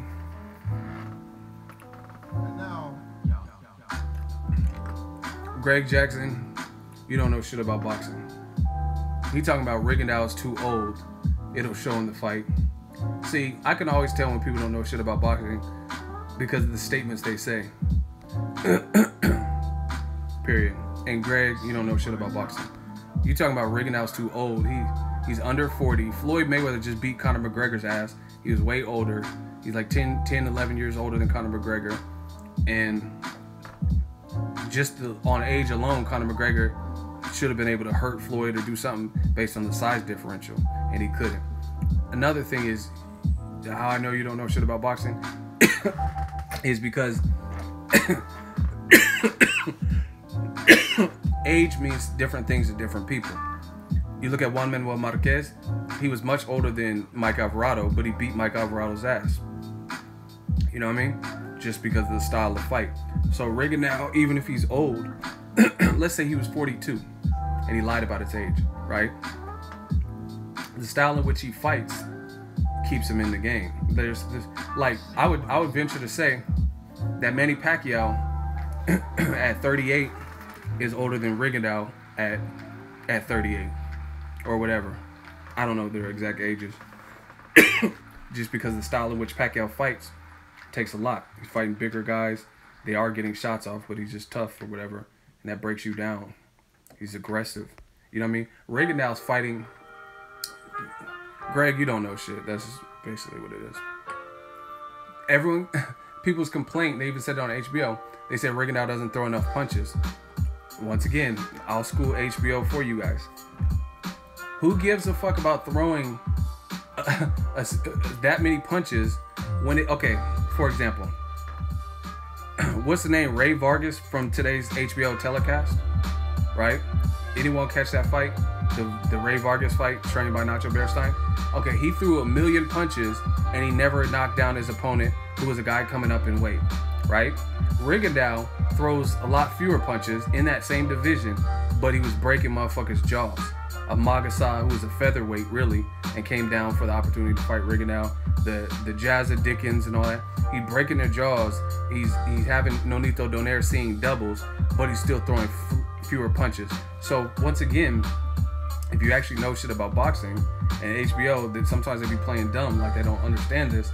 It's not about throwing punches. It's about the effectiveness of the punches thrown. Would you rather throw 2,000 punches with the 19% connect ratio, or would you rather throw 550 with a 70% connect ratio? I mean, simple mathematics. In the end, you're throwing more, but you're also less effective. And that's kind of the argument with Canelo versus Triple G. Triple G was busier, but he wasn't really effective as much as he should have been, or as much as he would have been, versus someone who wasn't as talented as Canelo. You know what I'm saying? So the whole throwing punches is a myth. It's not about how much you throw, it's how much you land. And a lot of people, they look at CompuBox as this god, like, oh, but he threw 1,000 punches. Who cares if he threw 1,000 if none of them shits hurt? Like, okay, put it this way. Let's say, I'm trying to think of a fight with this example.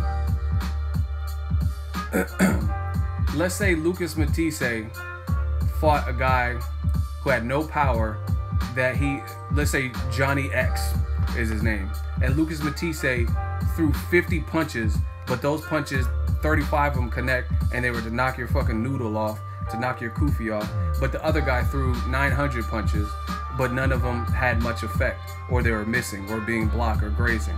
What would you rather be? Would you rather be Matisse with the 35 solid thudding, bow, and you're almost out of here? Or you would rather be the guy who threw 1,000,000 fucking punches to no avail? So a lot of y'all get that twisted.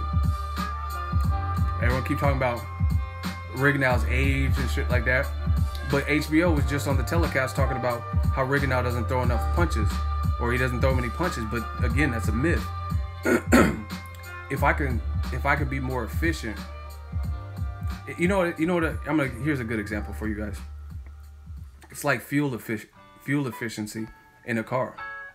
Would you rather be the car that gets more miles to the gallon and it can preserve the gas longer, go longer distances? Like I could drive from here, from the Bay to LA on one tank, or would you rather be the big ass truck or whatever that has a bigger tank of what you could fill, but it goes through gas a lot faster?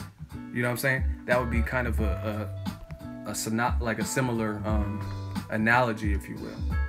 That's cool that the truck has a bigger capacity tank, but that doesn't really matter if the car with, like, let's say the truck's gallon capacity is 21 gallons, and then you have a Prius or some shit, and it's only a 15 gallon.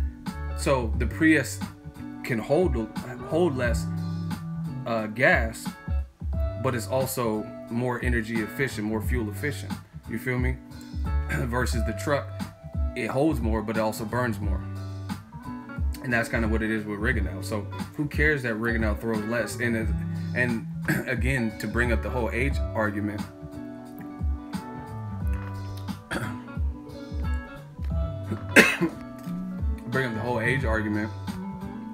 how is Rigondeaux so old and motherfuckers are complaining that he's not throwing enough punches? Oh, but Rigondeaux's so old, but so obviously his body's preserved because he's not one of those guys. Chocolatito's older than in my opinion, based on their styles, Chocolatito is older than Rigondeaux. Not saying he's actually older than Rigondeaux, but the style in which he fights will put more mileage on you quick. That's why you see him getting knocked out by guys with limited boxing experience like Sor Rungvisai. You know what I mean? And he's throwing so many punches. That's why a lot of those guys in the lower weight division, they throw so many punches that their shelf life, you know what I mean? By the time they're 29, 30, they might be over the hill. You know what I mean? Jorge Arce, all them motherfuckers.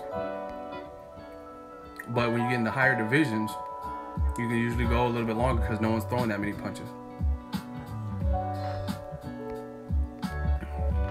Age is a huge variable. Stop tripping. Okay, you're blocked. You don't tell me what to do. But that's what it is. So I don't think Rigondeaux's, even though he's old or whatever, he's in shape. And he's more youthful than a guy like Chocolatito based on the style of fight. Chocolatito's in wars, throwing a million punches and scooting and side shifting. Rigondeaux conserves his shit. You know what I mean? He throws punch. Everything he throws is with meaning. There's a reason behind it. Precision. You'll see. Same thing with Lomachenko. Lomachenko, he throws a million punches, but Rigondeaux seems to hurt guys per division. He seems to hurt guys more. Lomachenko will beat the fight out of you psychologically more than he is physically, from what I've seen. Like Roman Martinez, that's the only one I could think of where he kind of like went in, you know what I mean, and knocked somebody out or whatever. But a lot of his knockouts don't look like that at all. They're like, I wear you down. You're frustrated because you can't keep up with the pace. You're frustrated because your gunshot, you're hesitant to throw because of the timing and you don't know when to jump in. And he's throwing so many punches. When I've seen Rigondeaux hurt guys, they look hurt. You know what I'm saying? Roberto Marroquin, Donaire. I ain't never seen Donaire cover his eyes and start moonwalking. He covered his whole fucking eye and started retreating in the 12th round. That's hurting somebody. When have you ever seen someone react like that versus Lomachenko? Like I said, Rocky Martinez maybe. And you know what the other thing why I'm leaning towards Rigondeaux? Other reason why I'm leaning towards Rigondeaux is because Lomachenko's style is kind of, if I was Rigondeaux, how Lomachenko fights, unless he switches it up, that's how I would want Lomachenko to fight me. You know what I'm saying? Fight me on pride, try to use a bunch of kinetic energy and jump on me and sidestep. I mean, that aggression, that's what Rigondeaux uses against people. And then if you look at it, when Rigondeaux, the fights that people say were boring with Rigondeaux, it's because usually you got a man who knows he's outmatched, he knows he's on another skill level, Rigondeaux that is, and they have trouble with his speed and power, so they get gunshot. Like Joseph Abeko. Abeko's a good fighter. You look at him with Abnamatis, those were good fights. But when you watch the Rigondeaux fight, he started feeling the precision of Rigondeaux, and then that's when he became gun shy, and then that's when the fight got dull. But Lomachenko, I think he has heart, I think he has ego, and I think he has pride. So I think even if he's like, let's say he's behind and he knows it, I think he's more willing to go out on his shield to try to do something to turn it up, which would be to Rigondeaux's benefit. I think the more aggressive Lomachenko is, okay, here, I just thought about this right now. One of the main reasons, I just thought about this right now, and that's how my brain works. Sometimes by talking about it, I think of more things. But anyway, one of the main reasons is, like I said, Rigondeaux uses your energy against you. He uses your aggression against you, similar to kind of what Floyd does. Floyd likes aggressive fighters. If you're trying to, he's all around though. So even if you try to match wits with him boxing, he can figure it out. But if you look at some of Floyd's masterclass performance, like Ricky Hatton, reckless, brawler style. I mean, that's why he check hooked him into the turnbuckle. You know what I mean? Floyd likes that. You know what I mean? Once he has a read on what you're trying to do, he likes that. That's his comfort zone. That's kind of how Rigondeaux is. But another reason is, I'm talking and I forgot it. Hold on, let me see if I can remember it. I thought it was a pretty good point. Another reason is because I haven't, in my honest opinion, I haven't seen Lomachenko fight different styles. What I mean by that is, like, Floyd Mayweather. We'll use him because he's the biggest, you know what I mean, name everyone knows. I've seen Floyd fight out of the shell. I've seen him like Conor McGregor, where he just walked through punches and like walked his man straight down. I've seen him box. I've seen him use a lot of movement, right? I've seen him, like, here's an example. Robert Guerrero and Manny Pacquiao, obviously they're two different fighters, and I'm not comparing the quality of fighters. But if you look at Floyd's approach to fighting Robert the Ghost Guerrero versus Pacquiao, they were both southpaws, but Floyd fought them both completely different, right? Actually, I think Floyd he used more movement versus Robert Guerrero, you know what I mean, than he did with Pacquiao. And that's smart because Pacquiao, you don't want to give him momentum. He's aggressive. He likes that, you know what I mean, start and stop type shit, that ambush style. So Floyd had to walk Pacquiao down and gain some respect, land some hard right hands off rip. You know what I mean? Versus Guerrero, he can break him down. He knew he was too stealthy. His movement, Guerrero's too slow. Pacquiao's not too slow. So my point is, Floyd fought those two southpaws totally different. But when I think of Lomachenko, how he's achieving his victories, it always looks the same to me. And that might not be important to some of y'all, but to me it is. Because, like, what are you gonna do if that's not working? You know what I'm saying? That ambush jumping in and stuff. When have you seen Lomachenko off the back foot and just box and, you know what I mean, jab and then like circle? Like, when has he done those things? Every time he's winning fights, it's kind of the same MO. His athleticism, his timing or whatever, he's overwhelming guys. You know what I mean? So, like I said, what if you get in there with someone equally skilled, who knows how to anticipate, has more power than you thought, is faster than you thought? Then how is Lomachenko going to get it done versus Rigondeaux? If it doesn't work, if you can't just use your size and overwhelm Rigondeaux and, you know what I mean, create some knockdowns or something, then what are you going to do? And to me, I just haven't seen Lomachenko do that. I mean,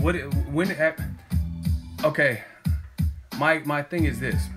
My question to you guys is this. For anyone who may be out there that disagrees, name in Lomachenko's last 5 fights, name one that looked like completely different than the rest. Say, like, in this fight, he was just fighting flat-footed and this and that. You know what I mean? Which looked completely different. Somebody explain that to me. Gary Russell, he fought the same way he always fights. But I mean, how did he look different in the Russell fight? I didn't see that. I didn't see that at all.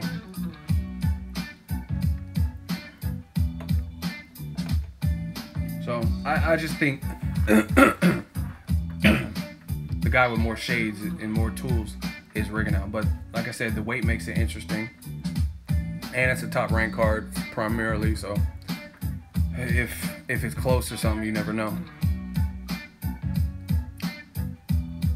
That's a good point from Kieri Rodriguez. Lomachenko taunts too much. He's just waiting, tic tac, bomb, waiting to get knocked out. Yeah, that's the thing is like you don't, man.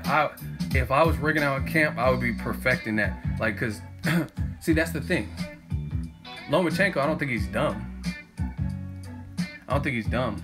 So I'd be surprised if he's doing all that matador ole shit early, because Rigondeaux's not really the one. You know what I'm saying? He's not really the one to be trying to toy with, because he has enough speed to clip you, and he's a good measurer of distance and things like that. So I'd be surprised if if Lomachenko is trying to do all that taunting. That could be bad for him. You know what I mean?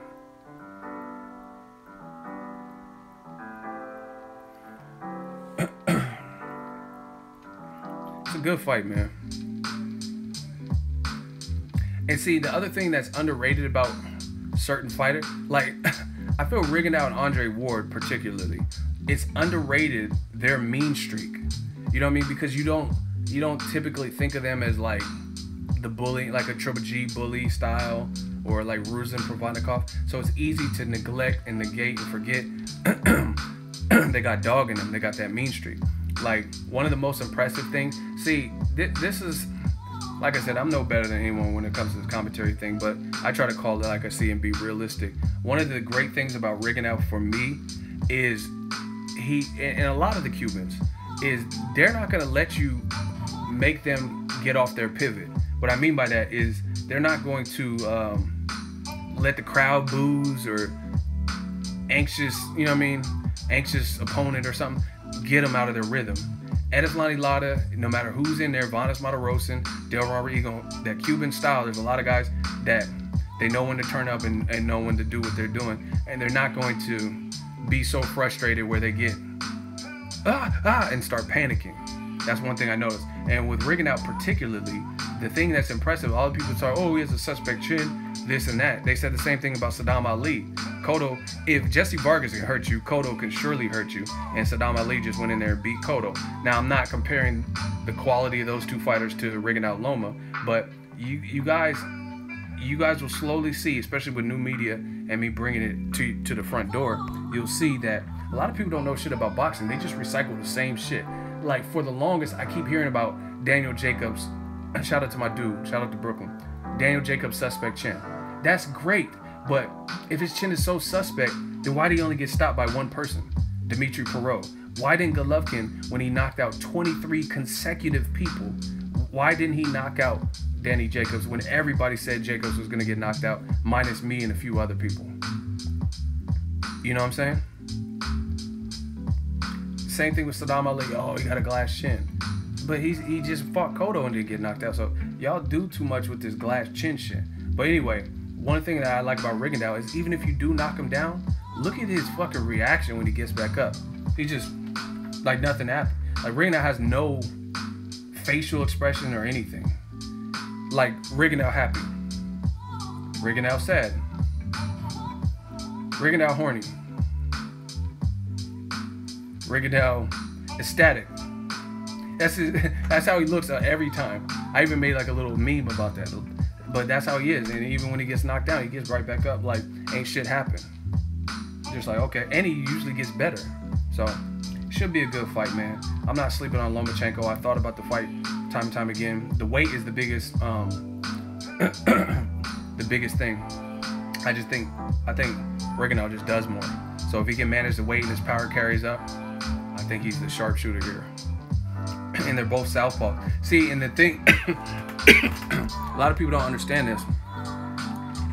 Gary Russell Jr. is probably Lomachenko's best win, But Gary Russell at that time hadn't really fought nobody. He really hadn't. And I love Gary Russell. I like his style, you know what I mean, everything. But people, I had a channel back then. People were literally clowning Gary Russell Jr.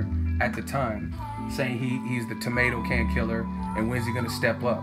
But then coincidentally, since there's a favorite like Lomachenko, that's the win that everyone gives him tremendous credit for. But you did all you could to tear down Gary Russell and make him look like he was the bum killer, just like they'll do with Wilder Joshua. let's say Joshua knocks out Wilder. You said all this bum killer and bum squad and shit, but you would give Joshua, I even put someone in the hot seat, you would give Joshua all the fucking credit in the world if he knocked out the guy you're calling bum squad. So it's crazy. It's crazy how they tear you down, but then if an opponent beats you, then they revert back to being realistic. You know what I'm saying? Oh, Floyd sucks, he's a pillow-fisted bitch. But if Pacquiao would have beat him, then they would have gave Pacquiao endless amounts of credit for beating Floyd. So it's funny how that works. You belittle the fighter and say he's a bum killer and all that, but if another fighter who's more popular beats that person, then you give them a ton of credit. So I'm not sleeping on Lomachenko, I'm not sleeping on Rigondeaux. That's just kind of how I see it. May the best man win. Should be a good fight. I'm really disappointed with the level of promotion. I've done more promotion than I feel ESPN and Top Rank have. It's like they acting like they don't remember they have a fight coming up. Crazy. I really wanted to see a face-off, not the Max Kellerman face-off because it's gonna be on ESPN, but just I want to see them next to each other so I can at least gauge how they look. But I guess it's fight week now, so I guess we gotta fucking wait. And it's really weird because if I'm not mistaken, they had a Lomachenko-Mariaga press conference in LA. Why the fuck would you do a press conference for that fight and have a face-off and all that and photos well before the fight, but for the Rigondeaux fight you won't? Really weird. So, yeah, I'm about to get out for here, man. I just had to show my face, talk about the Cotto Ali. Ngannou, crazy knockout. Shout out to Max Holloway beating Aldo again.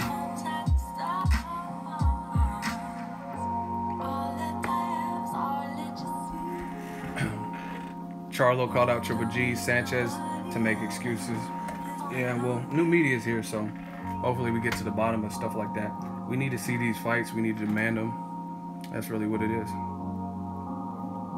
You know what? That James brought up a very good point. He says, because if Lomachenko loses, they want it to be low key. That's what it seems like. Is it's a dangerous fight, so you don't want to blow up the fight too much. Because if the guy who's not on your promotional label wins, you don't want it to have as much exposure. That's what it kind of feels like. Because I can't see any other reason why you wouldn't. Yeah, Boxing League, I don't agree with you either. Charlo not ready for Triple G. But see, that's the problem with Ngannou is a beast for sure. That was his name on his resume to prove what his power is the real deal.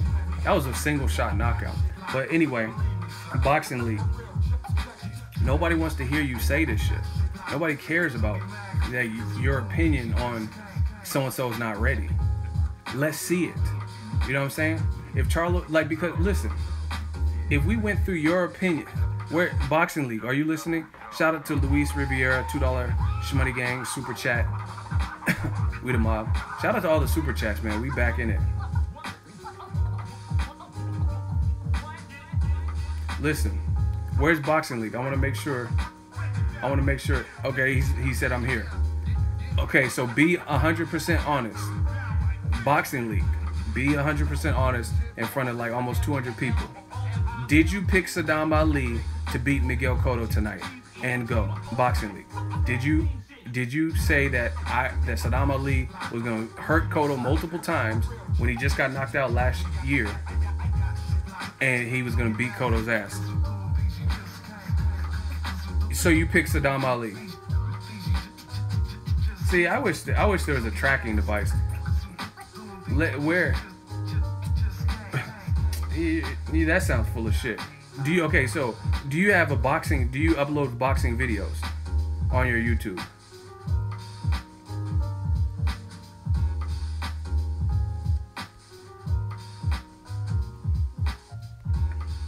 Okay, part 2. Did you pick Canelo Triple G versus you picked him to win a draw? Boxing Leaks. He says he keeps it real. We're gonna get to the bottom of this. So Canelo Triple G, you picked a draw.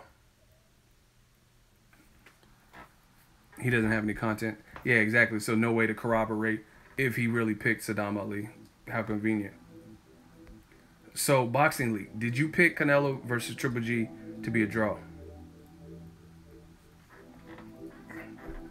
Boxing League, did you pick Canelo Triple G versus a draw?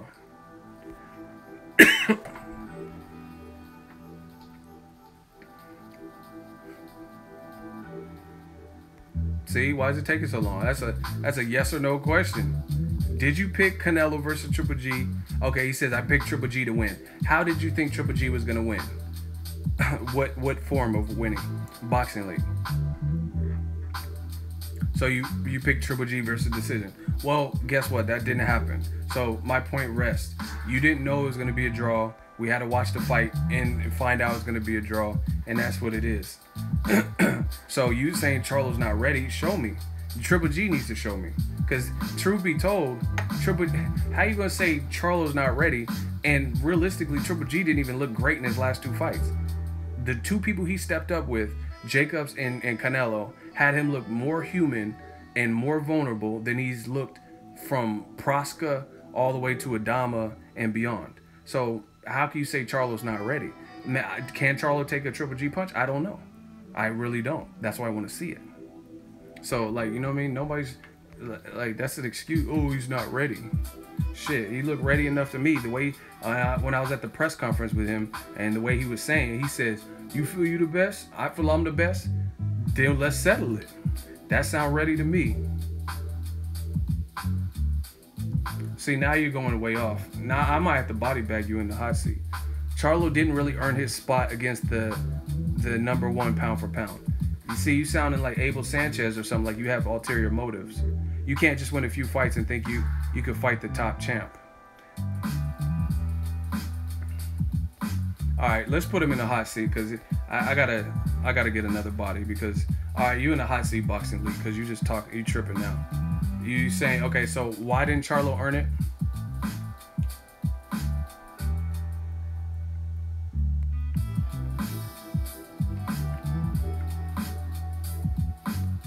No, we're gonna get him. Because you said why? Because you're saying ridiculous stuff. And like Jay-Z said, nobody believes you. You need more people. Charlo's ranked with every sanctioning body at 160, if I'm not mistaken. Or at least 3 or 4 of them. 3 out of 4 of them. So how does he not deserve it? It's not his fault that he knocked out Julian J. Rock Williams and then moved up in the WBC, took into consideration his championship at junior middleweight and gave him a good ranking, and then he fought an eliminator and then he knocked that dude out. How is that his fault? So how does he not deserve it? Oh, you sound crazy. He needs to fight 4 to 5 high-profile names before he can earn a fight versus a top champ. Now, since you're in the hot seat, why do you feel that way? Okay, name. See, this is now I gotta body you. You're making this too easy. You're saying, see, this is the difference between boxing fans and groupie fanboys, because the stuff you say don't make sense. Like me, I can respect someone's opinion, right? I can expect if you have a what's the word? If you have a standard or a prerequisite, I can listen to that, and I'm like, okay, cool. But the way it always comes to bite you guys is because you set this standard, and then you look at other people Triple G has fought, and that standard never applied to them. Like, oh, Lotta, he's at 54. Even though he's calling out Triple G and says he'll move up to 160, he don't deserve it. So Adama deserved to fight with Triple G? You know what I'm saying? So my question to you, why does Charlo, who most people, maybe not you, but most people would say he's one of the top 3 threats to Golovkin at 160, top 3 threats to possibly beating Golovkin if he can do it at 160, you're saying he needs 4 to 5. Do you understand how long it would take for 4 to 5 fights? Even if you fight 3 times a year, which most fighters aren't doing, that would take at least 2 years. And then if you fight 1 time a year, that would take 5 years. So you're talking about he has to wait 2 to 5 years. But why did Willie Monroe not have to fight? What was Willie Monroe's good win that gave him a Golovkin shot? We'll wait so we can give you an L. Willie Monroe was coming off of a Brian Vera split decision. Brian Vera, a guy who lost to Julio Cesar Chavez twice, a guy who got knocked out by Gabe Rosado in the BKB, a guy who got knocked out by James Kirkland, right? So this is off the top of my head, you know. I don't need Wikipedia. I don't need BoxRec. So how come Willie Monroe was able to get a Triple G shot when he was still champion? He still had pretty much the same belts, right? He didn't have to fight 4 to 5. I didn't even barely, like Floyd said, I barely even know who the fuck you are. I barely even knew Willie Monroe. You know what I'm saying? He had already lost to Darnell Boone, but an undefeated Charlo, who most people consider to be a threat, he got to wait 4 to 5. That sounds like fear to me. That sounds inconsistent. You know what I'm saying? It's just like I've been on my Netflix, I've been watching Forensic Files heavy, and it's like when the husband has his wife dies in the bathtub, and then his story is inconsistent with the evidence. So that's a scene. We're gonna break it down like Forensic Files. Why does Charlo, who is #1 mandatory, gotta wait 4 to 5 years or 4 to 5 fights, as you say, but Willie Monroe didn't? Willie Monroe Jr. And Willie Monroe Jr. has 6 knockouts versus Charlo, who is a known puncher. We'll wait. I told y'all don't want in this hot seat. See how Boxing leaks? His commentary dried up all of a sudden? What a coincidence. Now you're switching. You said, well, at least a couple of fights. No. You said 4 to 5 fights. Why didn't Willie Monroe have to wait 4 to 5 fights? Who the fuck is Adama? I don't even know who Adama is to this day. I thought he was fighting Michael Blackson or something. Try again, motherfucker. Do you know who you were dealing with? Who the fuck is Adama? I don't even know. Michael Blackson, his cousin, who is that?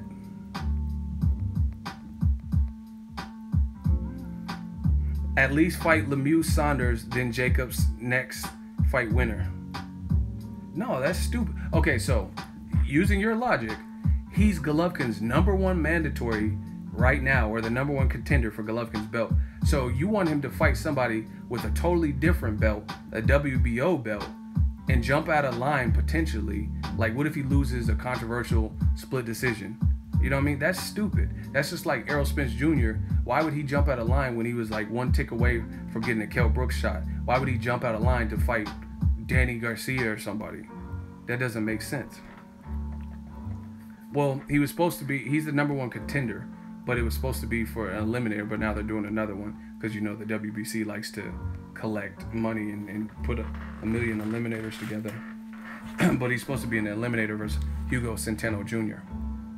And that'll establish the mandatory, which he was already supposed to establish by beating Jorge Sebastian Hyland. But once again, why should he have to wait 4 to 5? Why should he have to jump off of the WBC track that he's already on? Why should he have to jump off of that to go fight a WBO champion, and those belts typically stay on HBO? Now he's saying, I think he should fight at least 2 more times before he can fight Triple G. Okay, but listen, now I know I hate to beat a dead horse, but now you're going in circles. First you said he needs to fight 4 to 5 times before he earns a shot. Now you're saying he has to fight 2 to 3. Now you're saying he has to fight at least 2. So that's 3 different responses from the same person. Number 2, you still haven't answered my question. Okay, in your opinion, you said he needs to fight 2 to 5 because you keep changing it. So he needs to fight 2 to 5 more times before he earns a Golovkin shot.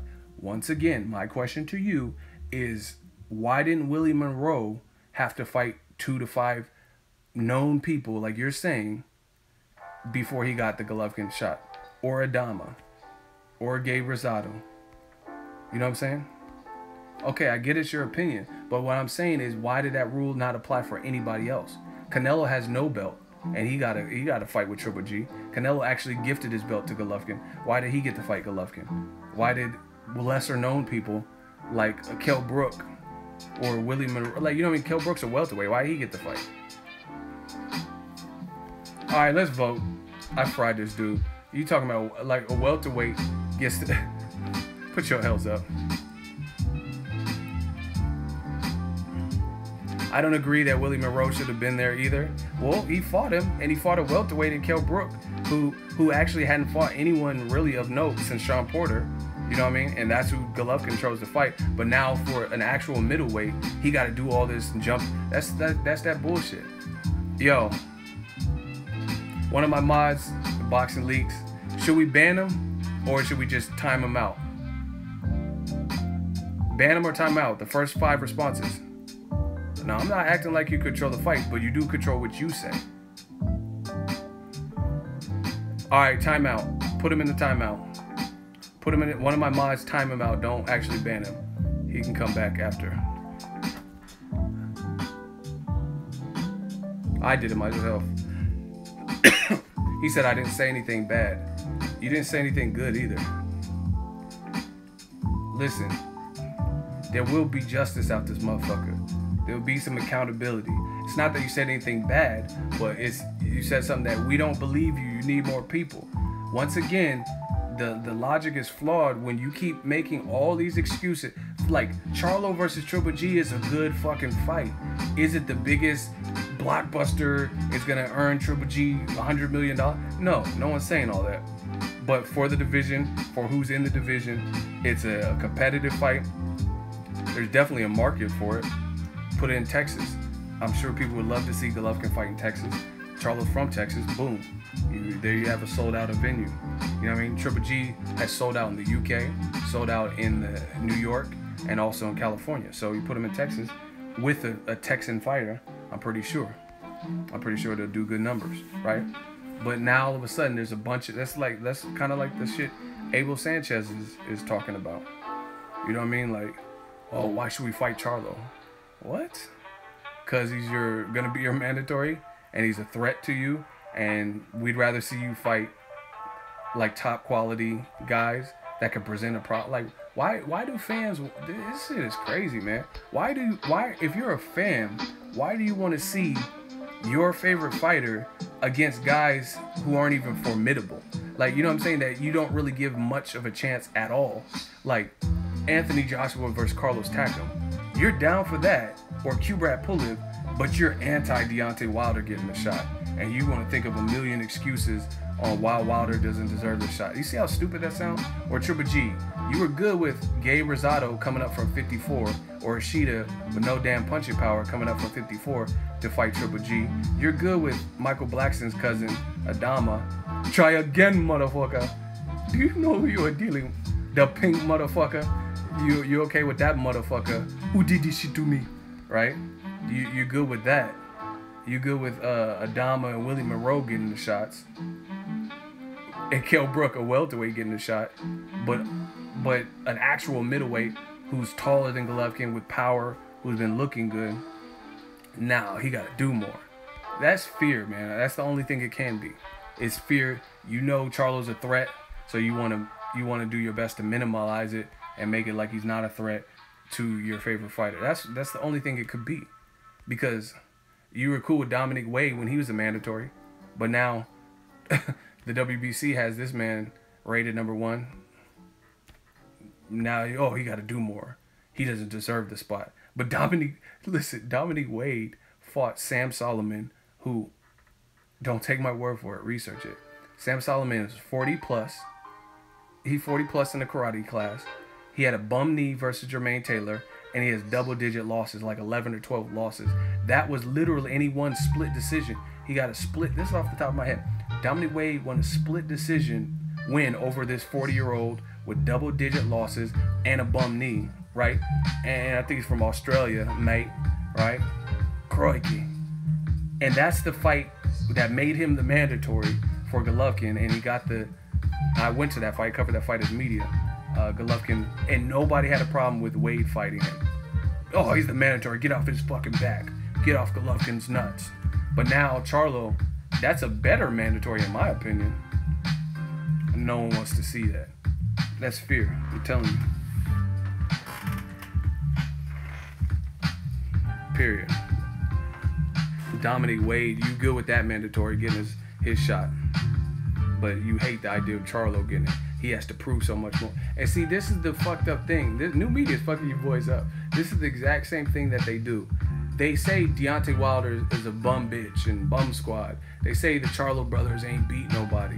They say Terrence Crawford, his resume is light. They say all these things. Then why don't these people, when they have opportunities to fight the guys that you know will be,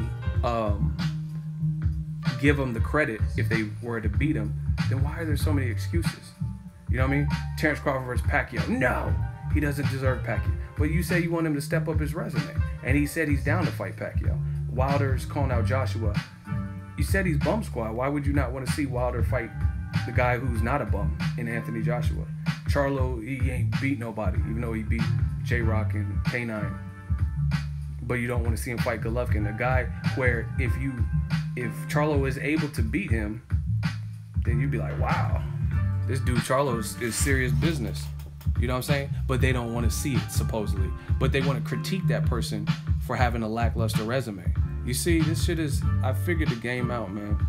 It's like a catch-22, where it's like you can never truly win with those types of fans because they're not really boxing fans. They're fanboys. You want to condemn someone for their resume, but then there's an opportunity by fighting a fighter you do like to prove their worth, but you don't want them anywhere near that fighter. Yeah, man, hit the like button, man. We're close to 200. Can we get 200 likes? Can we get to 200 likes? If you in this stream and you haven't hit the like button, you're doing a disservice to the whole boxing community, to the Ego Army, to the Ego Mafia. We are the mob. We working. So I'm about to get out of here. I appreciate everybody for the support, the super chats. You know we working, man.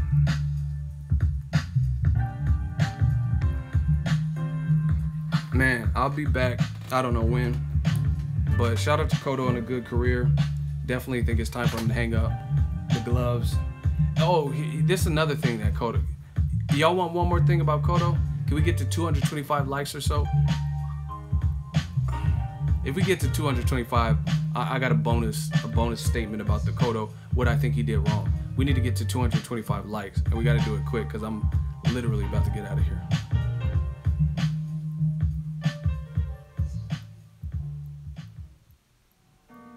$225. If you in here and you haven't liked and you stalling the process, hit that like button. Hit the like button.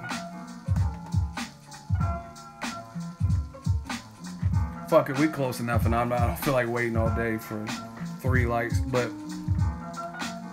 Cotto, he put it in his mind. He put it in his mind about disliked. Well, you know what else? You also got blocked. Get your ass up out of here. Blocked. Sayonara, Albert. See, you gotta, like, as a real fan, you gotta question somebody who's that eager and open about them hating. The dude just said, "Oh, I disliked it." Like, you're that comfortable with being a hater. That's bad. Like, I don't even know who you are. That's just an automatic L. Y'all gotta get that hate out of your blood because it doesn't change anything. I'm still doing me. I still work by myself. Still gonna get my message out. I know I've seen you guys that tell me to put them in a hot seat, but it don't work like that because when someone's that desperate, then they ain't getting it. They'll probably just get blocked off rip. But anyway, last thing about Cotto, the thing I think Cotto kind of messed up with,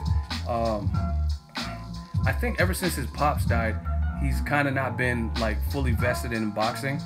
And when you start putting that retirement into your mind as much as Cotto, and then taking 2 years off, I don't think those are good signs, because he was like very open about, I'm hanging him up after this will be my last year, and I just want to spend time with my family, blah blah blah.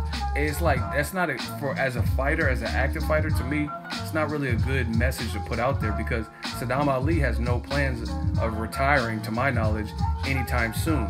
So, you know what I mean? It's just the hunger and willpower can sometimes push people through. And I think Cotto, he's put that out there more than a few times, kind of that his heart's not even really in boxing anymore. You know what I mean? Because I'm talking about, I've seen it for years. Like I said, maybe ever since his pops died, I've seen for years Cotto put out things like, oh, I'm gonna retire and I plan to retire by this age and retirement. And then this year, of course, he was like, oh, I'm gonna retire. I'm gonna do 2 more fights and I'm gonna retire. Like, you can't. I feel like it's not a good thing to put out there. You know what I'm saying? Because no one else is trying to retire but you. You know what I mean? These other dudes is hungry. And imagine if Cotto would have fought one of those PBC fighters, Errol Spence Jr., Jesse Vargas, Danny Garcia, Mikey Garcia. You know what I'm saying? It might have been a similar outcome. What do y'all think? Do y'all think Errol Spence would have beat Cotto? Cotto lost unanimous decision. Sadam Ali won. That's it. Phil Walker, that's it. You have to be starving to do this boxing thing. Can't be any question mark. Yeah. You can't have one foot out, one foot in, which is my whole point. Spence would have KO'd. Yeah, I think Spence would have been too much for Cotto. Because Cotto looked like he was fatiguing a bit and shit like that. That's what I'm saying. Like, these other dudes is, if you have notions like that in your head, they not. Errol Spence, he just had a kid, you know what I'm saying? He just got his first world title. He's not talking about retirement. You know what I mean? And that pressure from Spence. I don't know about Mikey Garcia, because I wanted to see a little bit more power from Mikey at 140 versus Broner. So I don't know what his power would have been like at all the way up at 54. Technically, I think he could do some good things, but I don't know what his power would be with that radical of a jump up. Jesse Vargas, maybe, I don't know. But definitely Errol Spence. I think Danny Garcia probably, I don't know. Cotto didn't look good to me at all. I don't think Cotto looked good in this fight to me. Yeah, I didn't like the left hook looked lazy, his jab, his energy. He looked like he didn't want to really all the way be there. So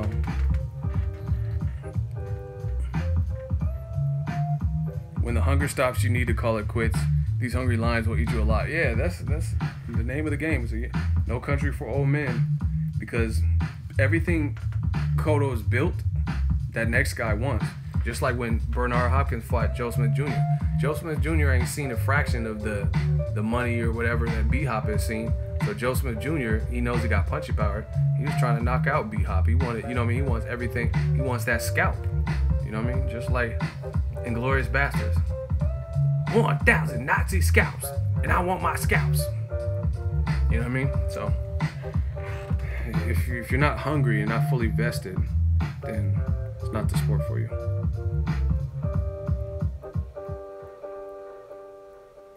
And you know what's kind of crazy to me? See, this is what I'm talking about. Like,